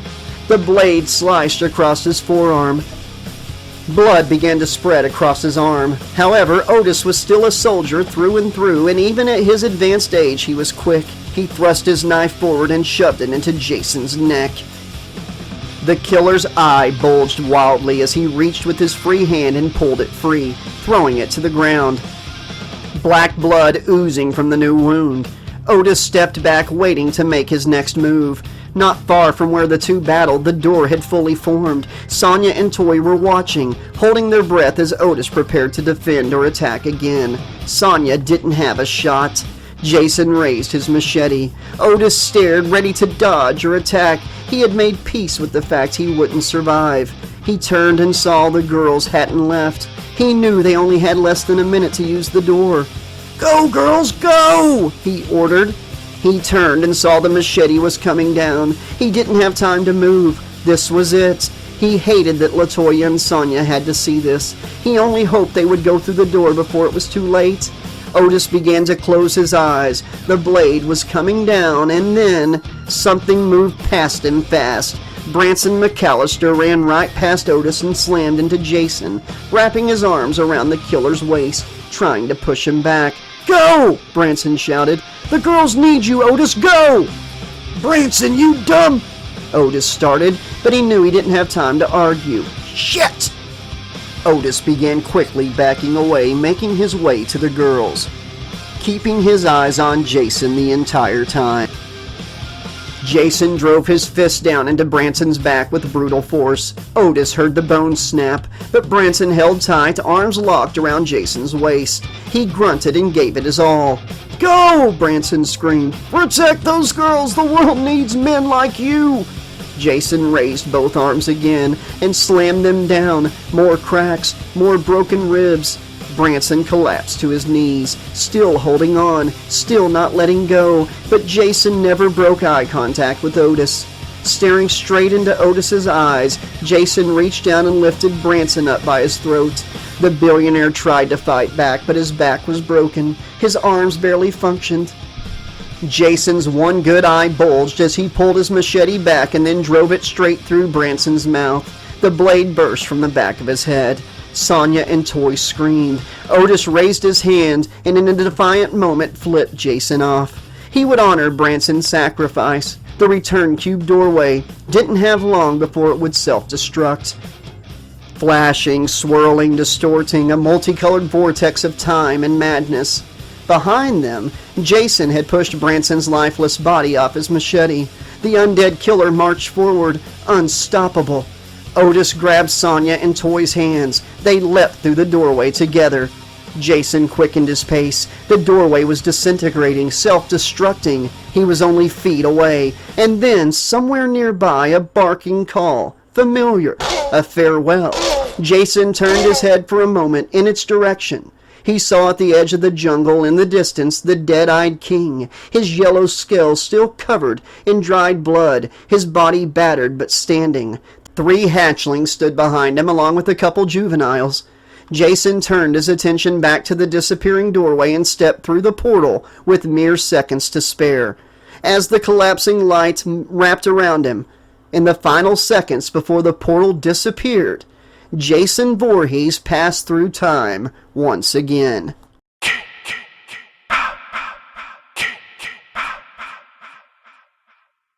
Epilogue. Killing time. They were spinning. Otis, Sonia, and Toy didn't fall through time. They were ripped through it, dragged like screaming thoughts through a whirlpool of history, future, and nightmare. There was no ground, no sky, just a swirling, endless void where time collapsed into itself, and the past, present, and future became a kaleidoscope of horror. Colors bent around them, light fractured like glass. The very air tasted like electricity and burnt metal. They couldn't scream, they could just ride it out. Then the windows opened. Floating panels of light, each one a moment trapped in time. A woman celebrating her 100th birthday with 4 generations of family with her. Her eyes looked like LaToya's. 2 girls playing soccer in a yard. A young soldier pulling an injured soldier to safety. Sonia holding the hand of a very old man in a hospital bed as he flatlines. A tear running down her cheek. The vortex twisted again, faster. A new window opened, this one wreathed in fire and chains. Hell, the labyrinth, Leviathan. Freddy Krueger writhed on the black stone floor of an unspeakable realm, surrounded by demons of gray flesh. Their hooks had pierced through Freddy's arms. His red and green sweater had fused to his skin. Pinhead stood over him, expressionless. Freddy's mouth had been sewn shut, rows of barbed wire crisscrossing his twisted grin. His skin was no longer burned flesh, but ashen gray like ancient leather. From each of his hands, instead of a glove, 4 long rusted blades had erupted, like jagged swords fused to his bone. He had become something else, something worse, a Cenobite of nightmares. The vortex ripped away, shifted again. Another window, another timeline. A young woman with a machete stands across from Michael Myers. He staggers towards her. The mouth of his mask ripped away. His skin is rotted around him. Dead bodies walk, surrounding the girl. They close in and another window, another timeline. Jason Voorhees, but not the Jason they knew. His body was cybernetic now. Metal plates fused to scorched flesh. His mask also bright silver metallic. His red eyes bulged as he locked into combat against another cybernetic killer. It was Freddy Krueger again, but a different Freddy. This one rose from a metal sphere to form a cybernetic part flesh, part metal version of the Springwood slasher. The 2 Uber slashers stood across from each other on a futuristic spaceship. They began striding towards one another with purpose. Jason held a futuristic machete. Freddy rose his right arm as it morphed into a giant saw. A digital readout blinked on a computer console nearby. Manus Day, T-16 SOS. As the 2 men met and swung their weapons at one another, the ship they were on exploded around them as a comet struck it. Next window, blurred static. something political, a campaign stage, American flags waving. "Ladies and gentlemen, your next President of the United States, Edwin Prism!" Above him a banner that read, "Prism McCoy 2048. You can't keep a good guy down." The crowd cheered, but the Vortex zoomed closer, beyond the stage, into his eyes. It wasn't Edwin. The suit, the voice, the smile, all identical, but his eyes weren't Edwin's. There was something evil behind them. A smirk twitched at the corners of his lips, like he was pretending to be Edwin. Something darker wore his skin. Then they saw a doorway. It opens. They see part of a highway, a ditch, and then... Otis groaned. Dust filled his nose, his throat. The air was heavy, the kind of heat that baked the land itself. He rolled onto his side, squinting against the sun. Gravel pressed into his cheek. Nearby, Sonia stirred, holding Toy protectively against her chest. Otis got to his feet and helped Sonia and Toy up. They were no longer in the vortex. No more windows, no more spinning, no more screaming. But the images stayed. The three darted their eyes all around, making sure Jason hadn't followed them. They were alone. Jason was nowhere to be seen. Otis turned slowly, taking in their surroundings. A rural highway cracked and faded, stretched in both directions toward the horizon. No signs, no landmarks, just heat and silence. "There," Otis said. He pointed. Far across an endless field of yellow grass and scrub brush stood a lone house, barely visible through the heat shimmer. A long dirt driveway snaked toward it, like a scar across the land. "Oh," Sonia said, reaching into her waistband. "Before we came through the door, I took this. It was Edwin's," Sonia said, handing it to Otis. Otis took it with a pained smile. His arm still bled slightly. The cut was not deep. He would tend to it as soon as possible. He put his gun back in the jacket that Sonia had returned to him. His holster was no longer there. "So you're telling me you took his gun? You took his gun from his cold, dead hands?" Otis asked, saying the last part while doing his best Charlton Heston impersonation. He smiled, expecting a response. Sonia just looked confused. "I guess you aren't into classic movies and actors. Well, before your time. Hell, before my time," Otis said with a smile. "Hey, according to Prism's logic, the universe must love us, right? It gave us a gun." They laughed. "I wish Chad was here and Mr. Branson and Nate," Toy said as a tear ran down her cheek, the reality of things still settling. "I know, Princess," Otis began, "but we got each other, right? They will always be with us here," he said while pointing at his heart. "Right?" "Right," Toy said. "Is your arm going to be okay?" Toy asked with concern, noticing the blood when he bent his arm to point at his chest. "I'll be okay. I'll clean it up first chance we get." "What now?" Sonia asked. "We walk," Otis said simply. So they did. While they walked in silence, they all had time to reflect on what they'd seen in the vortex. Otis finally broke the silence. "Did y'all see it when we went through the door?" Otis rasped. "Tell me I didn't imagine that." "I saw me and Alicia, my little sister. It was the day she died." "I saw myself pulling my friend and fellow soldier, Private Bill Pattison, to safety after an IED explosion decades ago," Otis added. "I was old," Toy said quietly. "I saw it," Sonia said. Otis then added, "The thing that looked like Jason, that wasn't him. Not the Jason we survived. The one in the doorway was made of flesh and made of metal. His mask was metal. And Freddy was partially metal too. What was that?" "I don't know," Sonia nodded, staring blankly across the flat, endless land as they walked. "And Edwin," Otis whispered. "That was his face, but the eyes were wrong. Something else or someone else was behind those eyes." Sonia swallowed. "I don't know what the hell that was, but it wasn't the Edwin we knew. We watched him die. Not that he seemed any better." "I saw Freddy," Toy said, her voice small.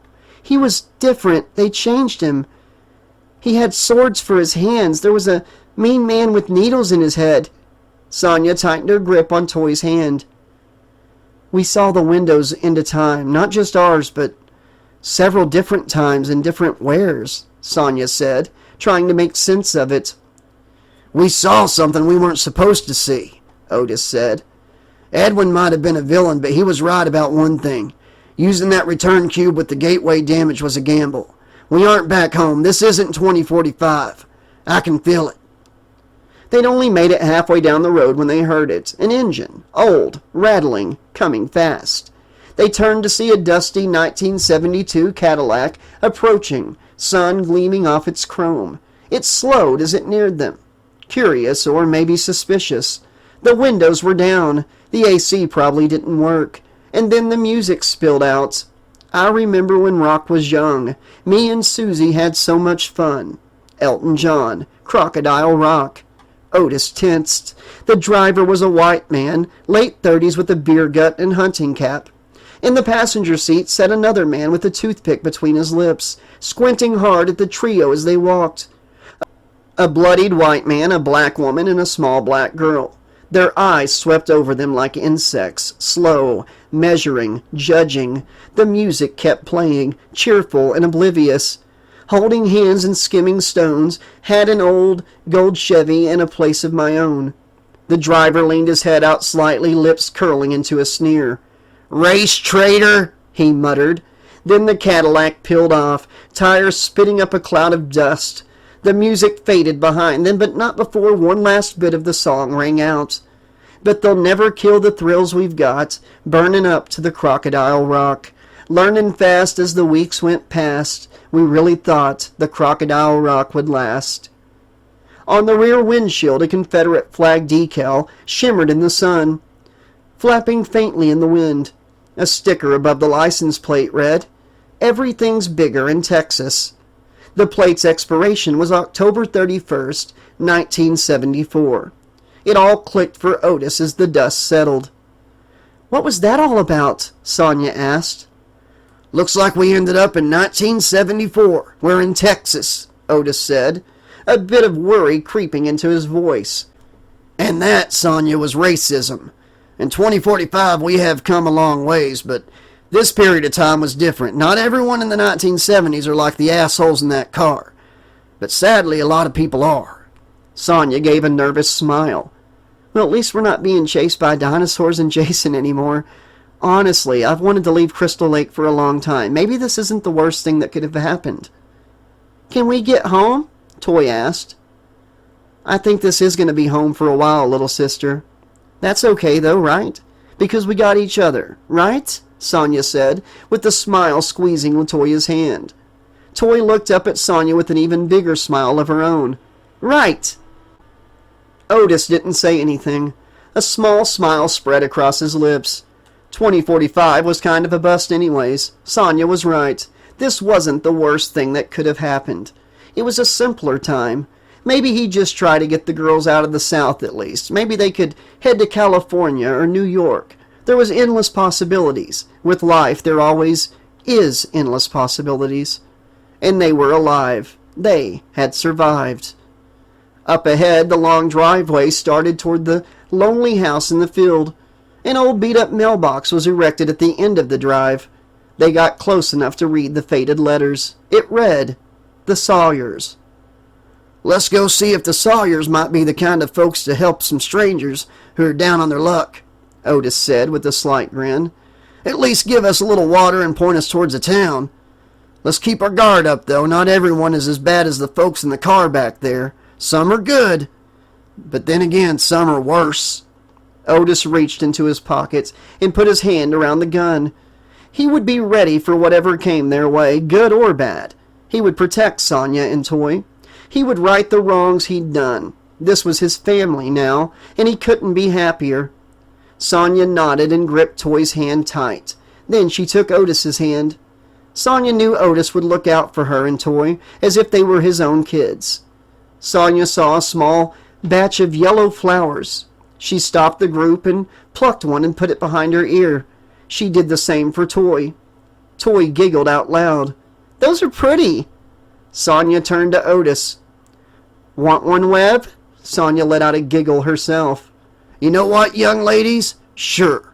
It sure as hell can't make me any uglier, Otis said with a small laugh. He kneeled down and Toy took the third small flower from Sonia and placed it behind Otis's ear. Otis and Sonia stood. Sonia took Toy's hand again, and the three made their way up the driveway.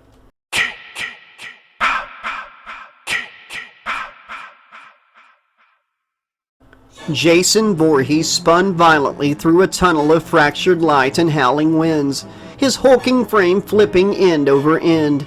Time, gravity, and space had no meaning here, only the pull, the rip of reality tearing open. Then, with a thunderous crack and a pulse of blue light, Jason was spat out. He landed hard on wet cobblestone, the world around him dim and eerily silent. He remained still for a moment, his body hunched like an animal. Rain fell in thin, freezing sheets, hissing softly in the shadows. The alley he landed in was narrow, its brick walls high and damp. Gas lanterns flickered at the far end, casting a warm, almost sepia glow against the mist-choked streets. Jason stood. He looked around slowly, the cold fog swirling around his massive frame. This place, it was unfamiliar. The air reeked of soot, damp wood, horse manure, and blood. Somewhere in the distance, a steam whistle shrieked. A horse clopped by on slick pavements. Muffled voices drifted from a nearby pub. Jason turned his head and caught something in the corner of his eye, a puddle, rippling with the rain. He moved toward it slowly and peered down. His reflection stared back. Not the cold, iconic hockey mask, but his face, deformed, twisted, bare, half in shadow, one good eye burning with confusion and rage. He stared at it, unmoved. Then something caught his eye. An old wet burlap sack lay discarded near a wooden crate, rotting, filthy. The rain had soaked it through. Jason crouched beside it, setting his machete down for a moment. With his rotted, decayed hands, he lifted the sack and ripped a jagged hole in one side. He raised it, hesitated for a breath, then slid the makeshift hood over his head. The tear lined up perfectly with his one good eye. There was thin rope tied to the neck of the sack, fraying but strong. He wrapped it around twice and yanked it tight, clinching the hood to his head. The burlap clung to his skin, matted by rain. He reached down and picked up his machete. Then he heard it, her voice, soft, loving, twisted. "Look at those nasty women, Jason." Jason turned toward the mouth of the alley. Two women, laughing, arms interlocked, stepped into view.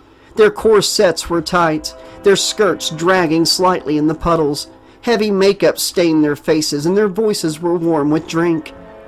"They're just like the ones who let you drown. The ones who ignored your cries. They didn't care. They didn't save you." The voices of the women echoed down the alley, their footsteps clicking on the stone. "They should have been watching you, Jason. They let you die." His hand tightened on the machete's hilt. "Kill them, Jason. Kill them for what they did to you." Jason stepped into the deepest shadows, burlap mask dripping with rain. He moved like death itself, silent, relentless, and as the two women passed the alley's edge, still unaware, Jason Voorhees followed, back to doing what he did best.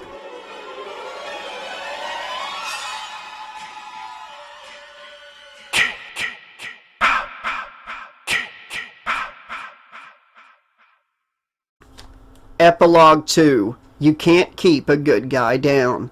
The Present. Saturday, June 14th, 2045. Prism Tech Headquarters. The showroom floor of Prism Tech was flooded with white light. A dozen men and women in white scrubs and rubber gloves moved swiftly across the blood-stained marble, sorting the aftermath. Dead bodies were dragged to one side of the room. Unconscious survivors were placed on the other. A cleaning crew swept shattered glass into long piles, while men in green suits and masks stuffed the mangled remains of the raptor into thick black biohazard bags. High above, on the main stage where it all began, 7 techs worked furiously on the damaged Prism Time gateway. The shorted-out control panel had already been ripped from its mount, and a replacement was being installed. A man in a tight black suit, clipboard in hand, climbed the stairs towards the stage. At the top stood another man, back turned, hands clasped behind him, a thick cigar glowing between his fingers as he silently observed the work in progress. The man with the clipboard cleared his throat. Without turning, the man with the cigar replied coolly, "Yes, Alex, I know you're there. Give me a full status report." Yes, sir, Alex began. "We have 32 casualties. All have been tagged for Phase 3 cloning. We're in the process of jacking into their brains for full memory extraction. Naturally, we'll be altering the events of the gallery." "Naturally," the man said with a nod. "Continue." Yes, sir. The remaining guests and staff were rendered unconscious by our controlled gas release. We're moving them to the upper floors now. Memory alteration will begin immediately." "The cover story?" Alex flipped through a sheaf of paper clipped to his board.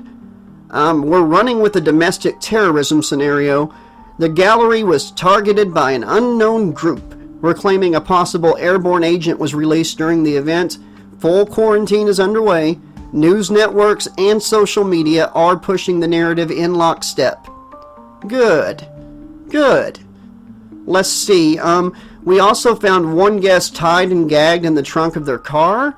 They are now among the unconscious awaiting memory alteration, Alex added, after checking his notes. "In their trunk, you say? Interesting. Sounds like a fun story. Do tell."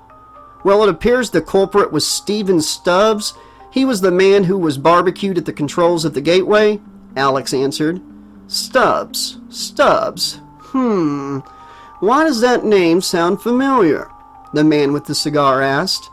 "His father was Scott Stubbs, an officer who Jason killed back in 2003. It seems Stephen infiltrated the gallery to seek revenge," Alex answered. "Yes, Officer Stubbs. Ha!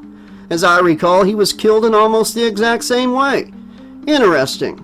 As for the son, when we clone him, let's alter some extra memories, try to lessen his drive for revenge." The man took another pull of his cigar. Alex nodded and continued. "As for the assets, Myers was recovered before full neurological shutdown. He'll be back in containment within 48 hours. Freddy was taken by the Cenobites, but we did find his severed hand still in the glove. It was left behind. It's en route right now to the cloning lab." He flipped another page. "The lament configuration has vanished. Security footage shows it falling to the floor, but by the time we entered, it was gone. We're still searching." "The doll appears to have soul-jumped into a small child during the event. Cross-referencing facial IDs, the boy is believed to be the son of Daniel and Maria Rutherford, diplomats from the UK. The boy is currently missing, and our sweeps have turned up nothing so far." "I don't like bad news, Alex." "No, sir," Alex said quickly. "We're tracking him. We'll find the child, sir." "So tell me, how the hell did all of this spiral out of control?" Alex exhaled, voice tight. We traced the breach to Francis McCoy, sir. During the live event, he manually lowered the energy field in Jason Voorhees' containment cell. Jason would not have escaped otherwise." The man with the cigar sighed. "McCoy, such great skills, such a fragile ego."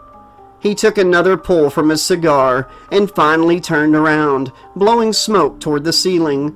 It was Edwin Prism. "Now tell me, what of my clone? As I understand it, the techs were able to get the gateway back to minimum energy an hour ago.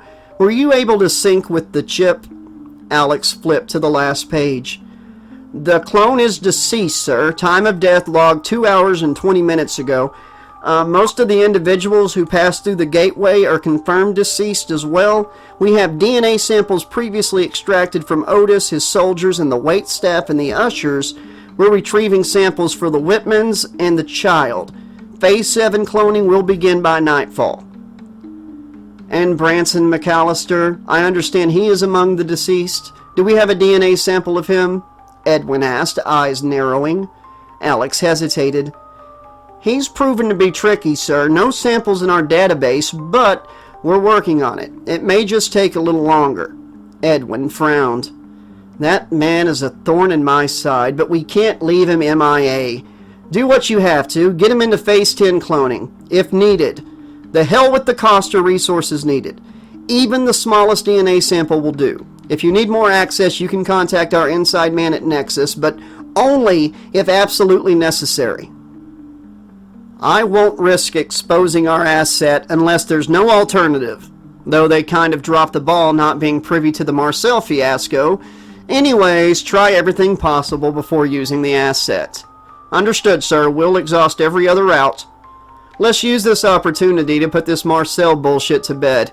First, take care of Marcel's mother, make her go away.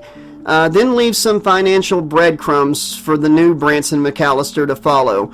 Make sure those crumbs are solid enough that he believes Marcel took the payoff. Yes, sir. Oh, and Alex, what about Francis? Among the deceased, do you want us to begin work on a new clone? Yes, and this time let's bump the loyalty chip, will you? No more belly aching.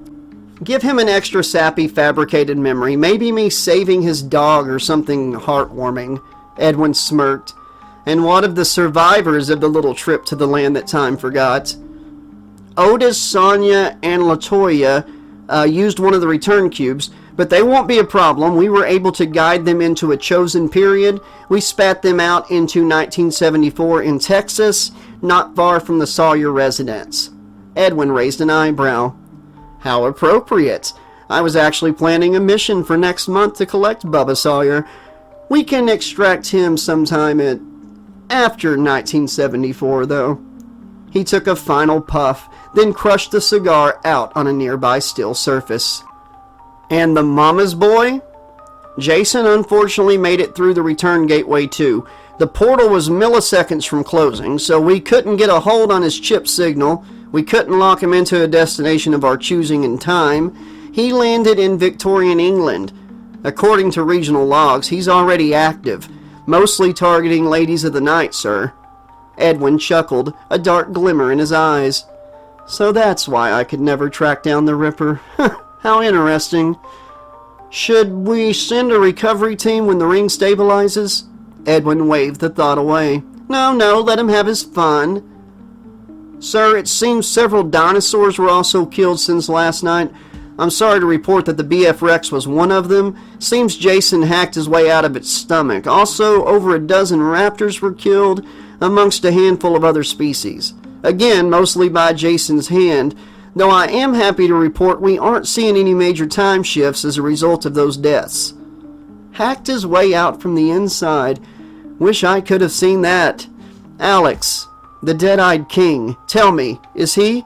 Edwin asked with trepidation. The chip in the king shows he is alive. Seems to be in bad shape, but alive. Excellent. But I do want a cleanup team prepped for the Cretaceous as soon as the gateway's functional. Be a doll, get me a DNA sample of the BF Rex, start having field teams hunting for other of its species. You can set up teams at our other bird's nest outposts across the North American Cretaceous. I will rubber stamp all expenditures. Also, I am not going to want to deal with any interviews about the attack on the gallery. So go ahead and fast track another clone for me as well. I'll let you know as soon as possible what information I want this model privy to. Perhaps I let this last one know too much. Let's leave out my memories of the Marcel business. Yes, sir. Edwin adjusted his tie, turned from the platform, and began descending the stairs. I'll be in my office. Keep me updated on every development as they come in. Yes, sir. Edwin Prism stepped off the stage and walked across and out of the showroom. Through the automatic door, the one that now functioned just fine, he walked down a long, sterile hallway and came to a small section of wall that appeared to be just that, a blank wall. Without hesitation, he pressed his finger against a faint seam in the wall. A hidden button lit up, and with the soft mechanical click, secret elevator doors slid open. He stepped inside. There was only one button. He pressed it. The doors shut behind him, and the elevator began to rise. Edwin exhaled slowly, watching the light panels glide upward. The chaos in the gallery had been unfortunate, but not unmanageable. He'd planned for this, ever since that disastrous trip 2 days ago, when he personally escorted Henry Wilkins, aka Joshua Marcel, into the Cretaceous to discover who he was working for, only to be nearly killed by that big fucking Rex. Edwin had tightened the nets. He knew the gallery could be dangerous. That's why, for the events itself, he hadn't been there at all. His clone had. He was always about contingency. Edwin had grown too valuable, too visible, to risk his own skin unnecessarily. The problem was, clones couldn't be given full access to everything. That was the cost of using them. They weren't told everything. None of his clones, for example, were ever even aware that human cloning had been cracked at Prism Tech 3 years ago. This was a rule put in place so they would never wonder if they were a clone, which could really upset the apple cart for the real Edwin. Edwin had ensured all employees were briefed to keep certain knowledge from his clones. To those versions of Edwin, time travel was limited, cloning was theoretical, and the rules of the gateway were narrow and fixed. But the truth? Time travel could take you to anywhere, any area, any continent, any time, and even any timeline. The only known limitation was that you couldn't visit the same calendar day twice. Not yet, anyway. As for future travel, possible, unstable, yes, constantly in flux. But Edwin had done it, more than once, sometimes just to kill the boredom. But because the last clone hadn't been told about certain details, he'd made a damn mess of things, escaping Jason with a group of random people by using the time gateway, all because of fucking Francis McCoy. Edwin smirked bitterly. He was on clone number 8 for that little bastard. The original Francis, Edwin pushed him down a flight of stairs years ago after he threw a tantrum about his salary, threatened to go to the government about certain unethical practices at Prism Tech. But there was a certain sentimental value when it came to Francis. Edwin didn't want to break in another toady. Plus, the little bitch had guts. Edwin often lamented about the day they met. Francis walked into Edwin's office with proof Edwin killed his parents and called it his job application. Edwin had respected that level of dark ambition. But Francis always ended up disgruntled. Still, his skills were top tier, and that made him hard to fully dispose of. And again, the sentimental value. Like a stray cat that sticks around your house and will be your best friend as long as you feed it. Edwin didn't always rely on time travel to fix things. Sometimes a smarter move was to contain the fallout, to clean the blood off the walls instead of resetting the room. The gallery was a mess, yes, but his team was elite, well-paid, well-trained, and loyal. Most importantly, discreet. By the time they finished their job, the gallery would go down as the greatest time the guests had ever had. Of course, a large chunk of them will be clones with uploaded memories, but hey, no one will ever be the wiser. The elevator dinged. The doors opened onto the top floor of Prism Tech's Crystal Lake headquarters. A long hallway stretched before him, dimly lit, cold, and quiet. At the far end, floor-to-ceiling windows overlooked the still waters of Crystal Lake. Glassy, still, hauntingly serene. Edwin made his way to his office, the soft click of his shoes the only sound in the corridor. He sat in his leather chair and sank into its embrace, exhaling slowly. What a weekend. Soon another clone would be groomed to take on the daily grind. Edwin really did not want to deal with questions from the media about the possible attack on the gallery. A clone could handle those duties. That was always the deal. They got to play the hero, the face of humanity, the world's first trillionaire, and then when Edwin was ready to face the public for a while again, they'd be deactivated. Still, he thought, they got to believe they were him. That was a fair trade, wasn't it? He chuckled to himself, lost in thought. Then a sound, high-pitched, foreign, a child crying, footsteps, small feet pattering across the hardwood floor outside his office. Edwin turned sharply in his chair, just as the office door creaked open. A young boy stepped inside, tears streaking his dirty face. Edwin knew instantly who it was, the missing boy from the gallery, or rather, what was inside him, Chucky. Edwin wasn't stupid, not even a little. He rose from his chair slowly, masking his caution behind a theatrical smile. "What's wrong, young man? Are you lost?" he asked, hamming it up. The boy sniffled. Yes, I don't know where my mommy and daddy are." Edwin stepped around the desk, hands in his pockets, voice soothing. "Oh no, that's no good." He crouched down to the child's level, his eyes narrowing. "Although I think you do know where they are, Charles, considering you killed them when you were a kid yourself." His voice hardened. "Did you really think you could trick me?" The boy's expression shifted, subtly, deliberately. "No, I didn't think I could fool the great genius Edward Percy Pringle III, the boy said. But now his voice was no longer that of a child. It was unmistakably Charles Lee Ray. "No, I just needed you to get close enough." Edwin's eyes widened. "Close enough? For what?" Edwin felt stupid the moment he formed the words that made up that ridiculous question. He had just mused about his intelligence, and here he was, an idiot. He didn't even get to finish the question. The boy's hand moved like lightning, and something heavy and hard cracked against the side of Edwin's skull. The world flashed white. He heard a loud cackle of laughter, and then Edwin's world faded to black. Just like that, the real Edwin Prism, trillionaire genius and puppet master of Prism Tech, collapsed to the floor like a homeless drunk. Edwin blinked awake. He tried to move his head to look around, but couldn't. He tried to sit up and couldn't. He tried to move his arms, his legs. He couldn't. He tried to scream out, realized he was gagged. Chucky walked to Edwin's desk where he had tied and taped the trillionaire to its top. "Would you look at that? Sleeping Beauty awakes," Chucky said. It was so strange hearing that voice come from a young boy's mouth, Edwin thought. "I was hoping I could finish this up while you slept." "Oh, well, listen. Old Chucky's gonna be hitching a ride. Usually the way this works is I get your body, you get mine. But that ain't gonna work. You see, I got plans for my time as Edward Prism. And having a little brat running around claiming Edward is Chucky would be embarrassing. And I'm gonna be far too busy to have to deal with that kind of tabloid nonsense. Don't worry, the kid'll be fine. I also don't need a dead kid of a diplomat on my doorstep. My first day is the hero of humanity." Chucky paused to cackle. "Sorry, I'll speed this up. You look really uncomfortable. Anyways, I got a bit of a deviation of my normal prayer to Damballa. A little voodoo Frankensteining. This voodoo stuff is strange.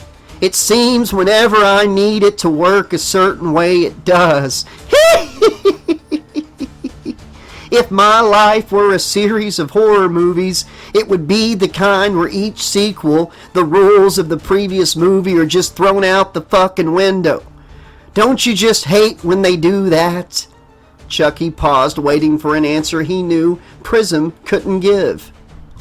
Prism looked at the 6-year-old boy Chucky was possessing with rage and hatred. "Yeah, I hate when they do that." "True story. When I first hopped into that doll, I thought I could only possess the first brat who found out I was in the doll. And now look at me and you. We're gonna be co-pilots. Come to think of it, maybe I'll use your gateway to visit that little shit. Show up at every Christmas, birthday, his graduation, his wedding. Make him think he's going crazy. Royally fuck with his head. Anyway, sorry, I got a little off topic. So when we're done tonight, you and I will share the body, but I'll run the show. Don't worry though, I'll check in with you from time to time to get any information I might need. You might be thinking, well, what if I don't want to cooperate with Chucky? Is that what you're thinking?" Chucky asked. Edwin screamed angrily, veins bulging in his forehead. The scream was muffled. "What's that? I can't hear you. Anyways, don't worry about cooperating. It's not up to you. Actually, you're less of a co-pilot and more of an Edwin encyclopedia that I'll be able to peruse through when needed. You caged and chained me like a dog, Edward Percy Pringle. And you're gonna live to regret doing that. Last night I told your impostor clone I would kill him slow. And brother, I meant what I said. It's just gonna be much slower than you might have imagined. Chucky laughed. Anyways, enough chit-chat, partner. Chucky's gonna be a trillionaire. Fuck, I could be president. And to think, Mother said I never amount to anything. Well, fuck you, Mom. Chucky's back, baby, and back in style. Chucky shouted, breaking into another bout of maniacal laughter. With that, Chucky put his hand on Edwin's forehead. Edwin screamed through his gag. No one heard his muffled cries. No one was coming to save him. Ah, day, Dewey, Dambella, Chucky began. Give me the power, I beg of you. Outside the large floor-to-ceiling windows of Edwin Prism's office, unnatural black clouds rolled over the clear skies of Crystal Lake. Thunder boomed and lightning struck. Chucky continued his chant.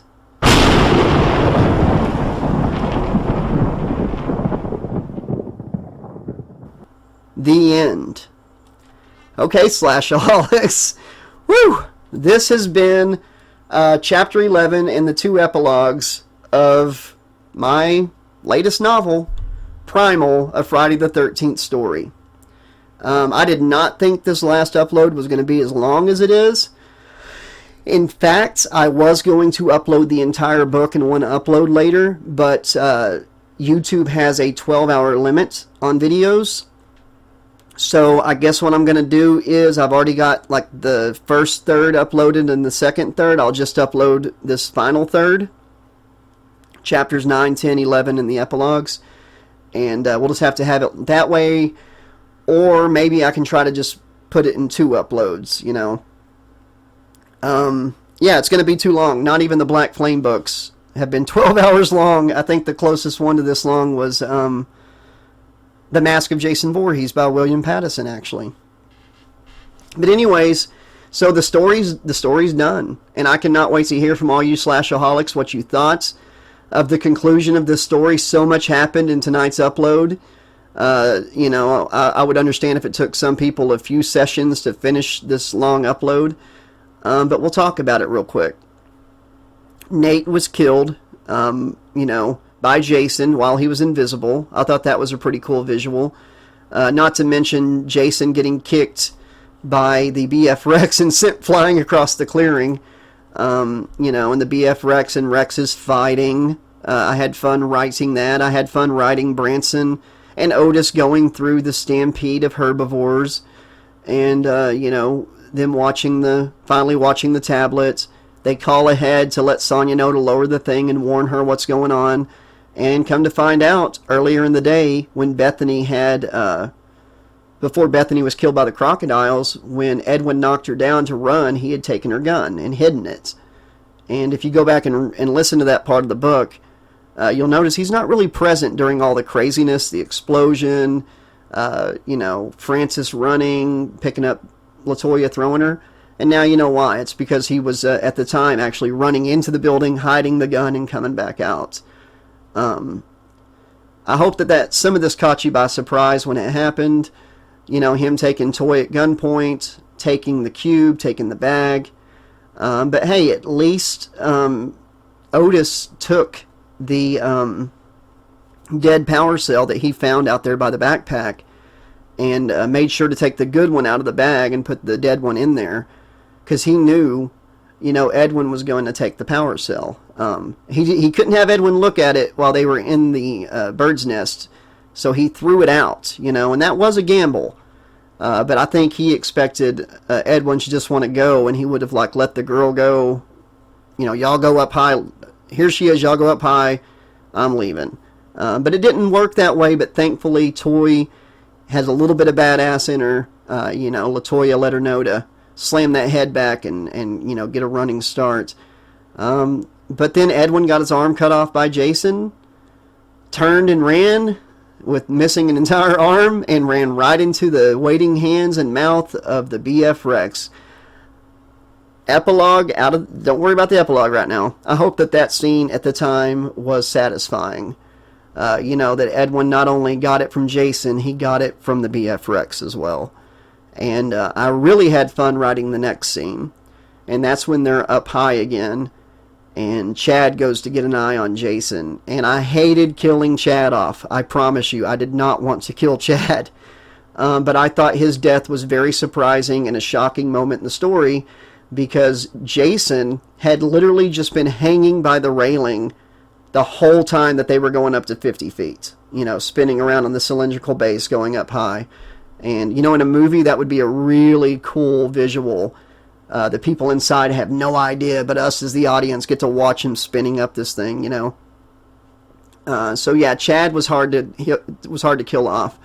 But I thought the scene with the BF Rex slamming into the thing, starting to slant it, doing damage, Branson shoving a cattle prod into the eye hole that's left of the one half of Jason's mask, and just completely popping that eye and frying his brain, and Jason getting swallowed whole. BF Rex knocks over the bird's nest. We all knew something like that was coming, right? That Jason would either get in or the whole thing was going to get knocked down.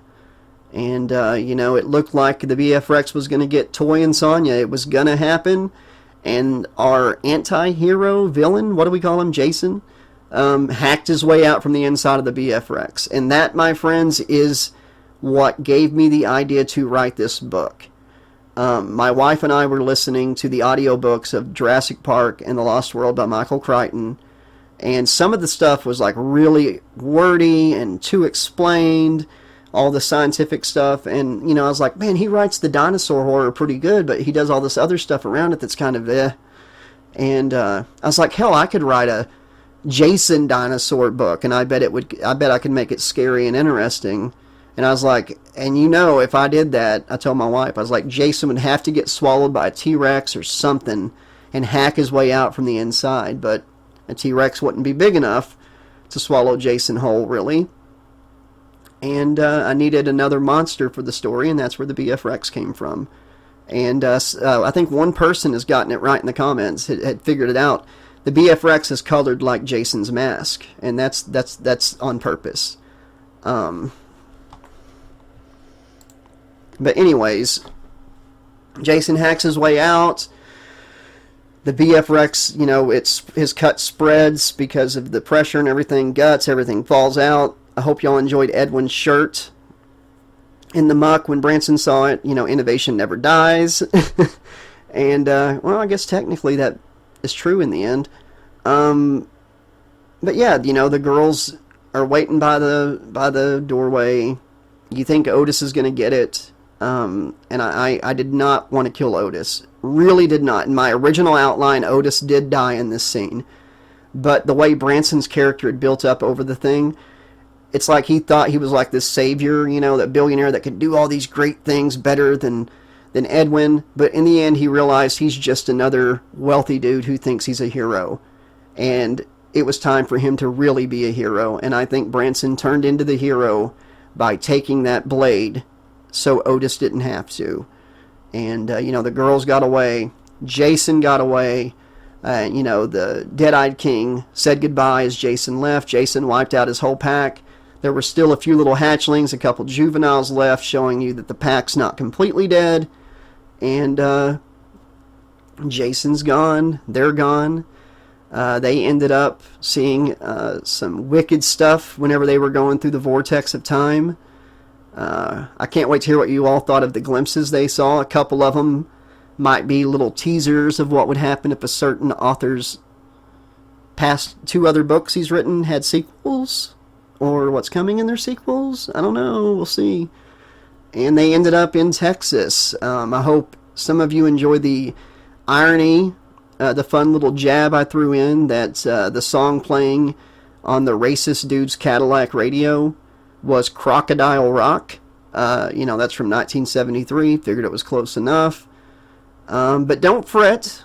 You did see a future thing where LaToya's 100 years old. but then you found out later that the future is in flux, which it does change. They ended up going up the driveway of the Sawyers. But Otis has a gun, so they have a little upper hand, right? I couldn't have a big old sappy happy ending, so we'll see how, it's up to you all, really.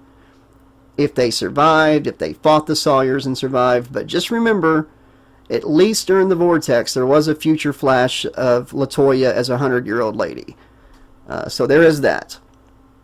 And now I want to talk about the big part of Epilogue 1, and that is Jason. He ended up in Victorian England. I'm pretty sure you picked up on that.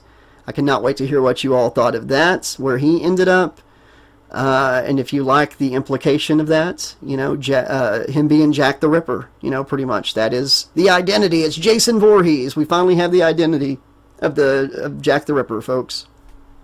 Jason the Ripper.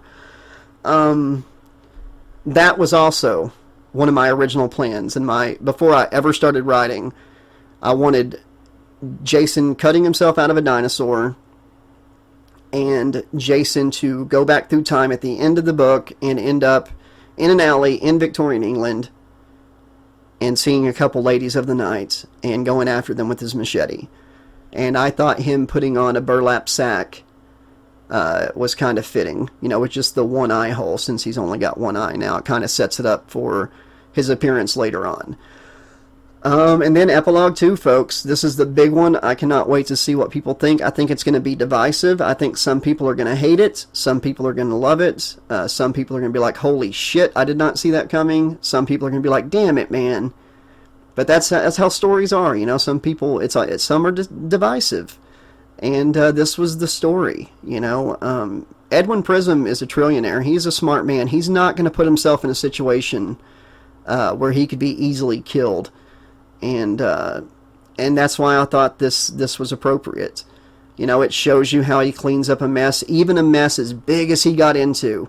He's got the papers, he's got the news networks and social media covering this story, saying that they're under quarantine at Prism Tech, and that gives him time to get all this cloning and stuff done and memory uploads, because nobody can come in, nobody can go out. They're under quarantine until it's over, And you find out he was a clone. So I can't wait to hear what you all think of that. But not to fret.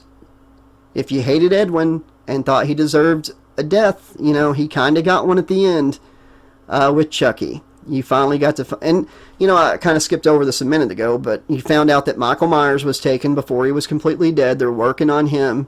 He's not dead. They did see that Freddy got taken away, but they got his hand. They're going to clone him. Freddy's, still going to be... There's going to be a Freddy in this timeline, and there's a Freddy Cenobite at some point with giant rusty sword blades coming out of his hands and his mouth sewn shut with barbed wire. It's just a little fun there. And now Chucky is Edwin Prism, and if you remember the Flash during Epilogue 1, one of the things they saw was Edwin and Francis McCoy running for president and vice president in 2048, and their slogan was, you can't keep a good guy down. And that was Epilogue 1. You get to Epilogue 2 and you find out why and what that means. Even Otis and Sonia and them said it didn't look like Edwin's eyes when they saw it. So alright, that's it, folks. That's my story. Primal, a Friday the 13th story, is over.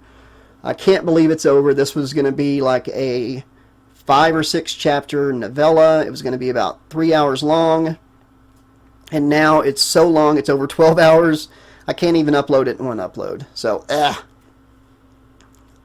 looking forward to hearing from you. That's all I can say. Thank you so much for listening to my little book, and I hope that it brought some of you some entertainment, some highs, some lows, some jump scares, some holy shit moments.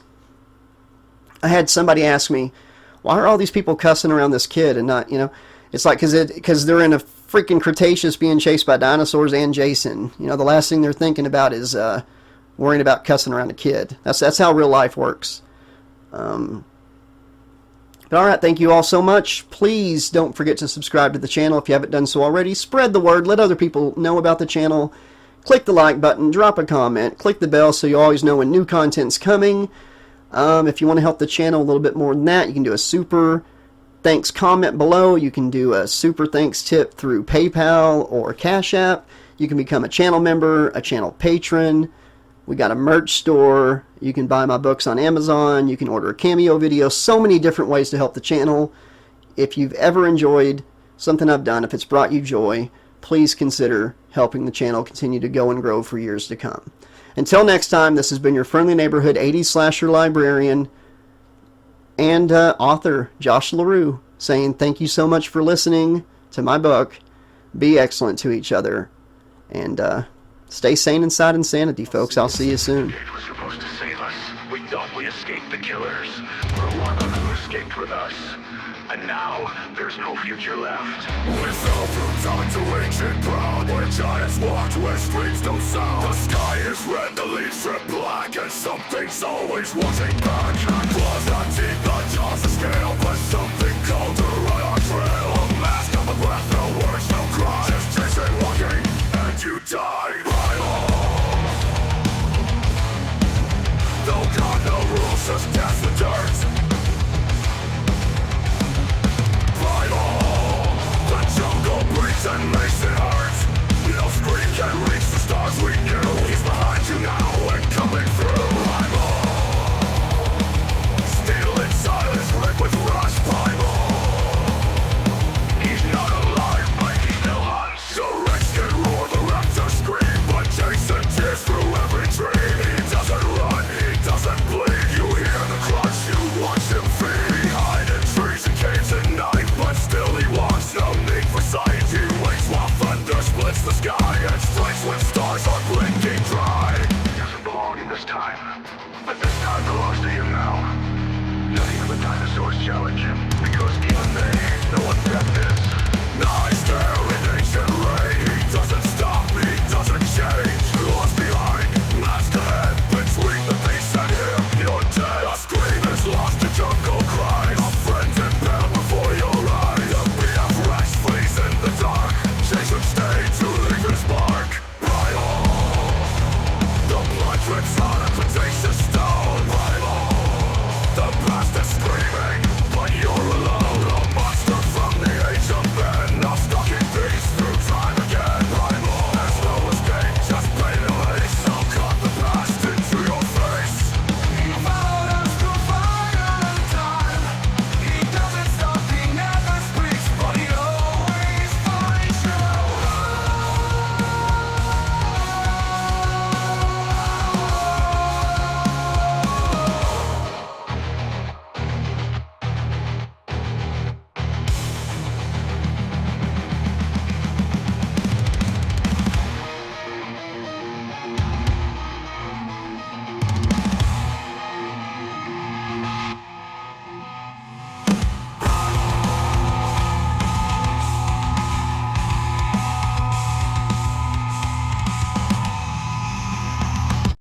The gate was supposed to save us. We thought we escaped the killers. We're one of them who escaped with us. And now, there's no future left. We fell through time to ancient ground where giants walked where streets don't sound. The sky is red, the leaves are black, and something's always watching back. Claws not teeth, the jaws of scale, but something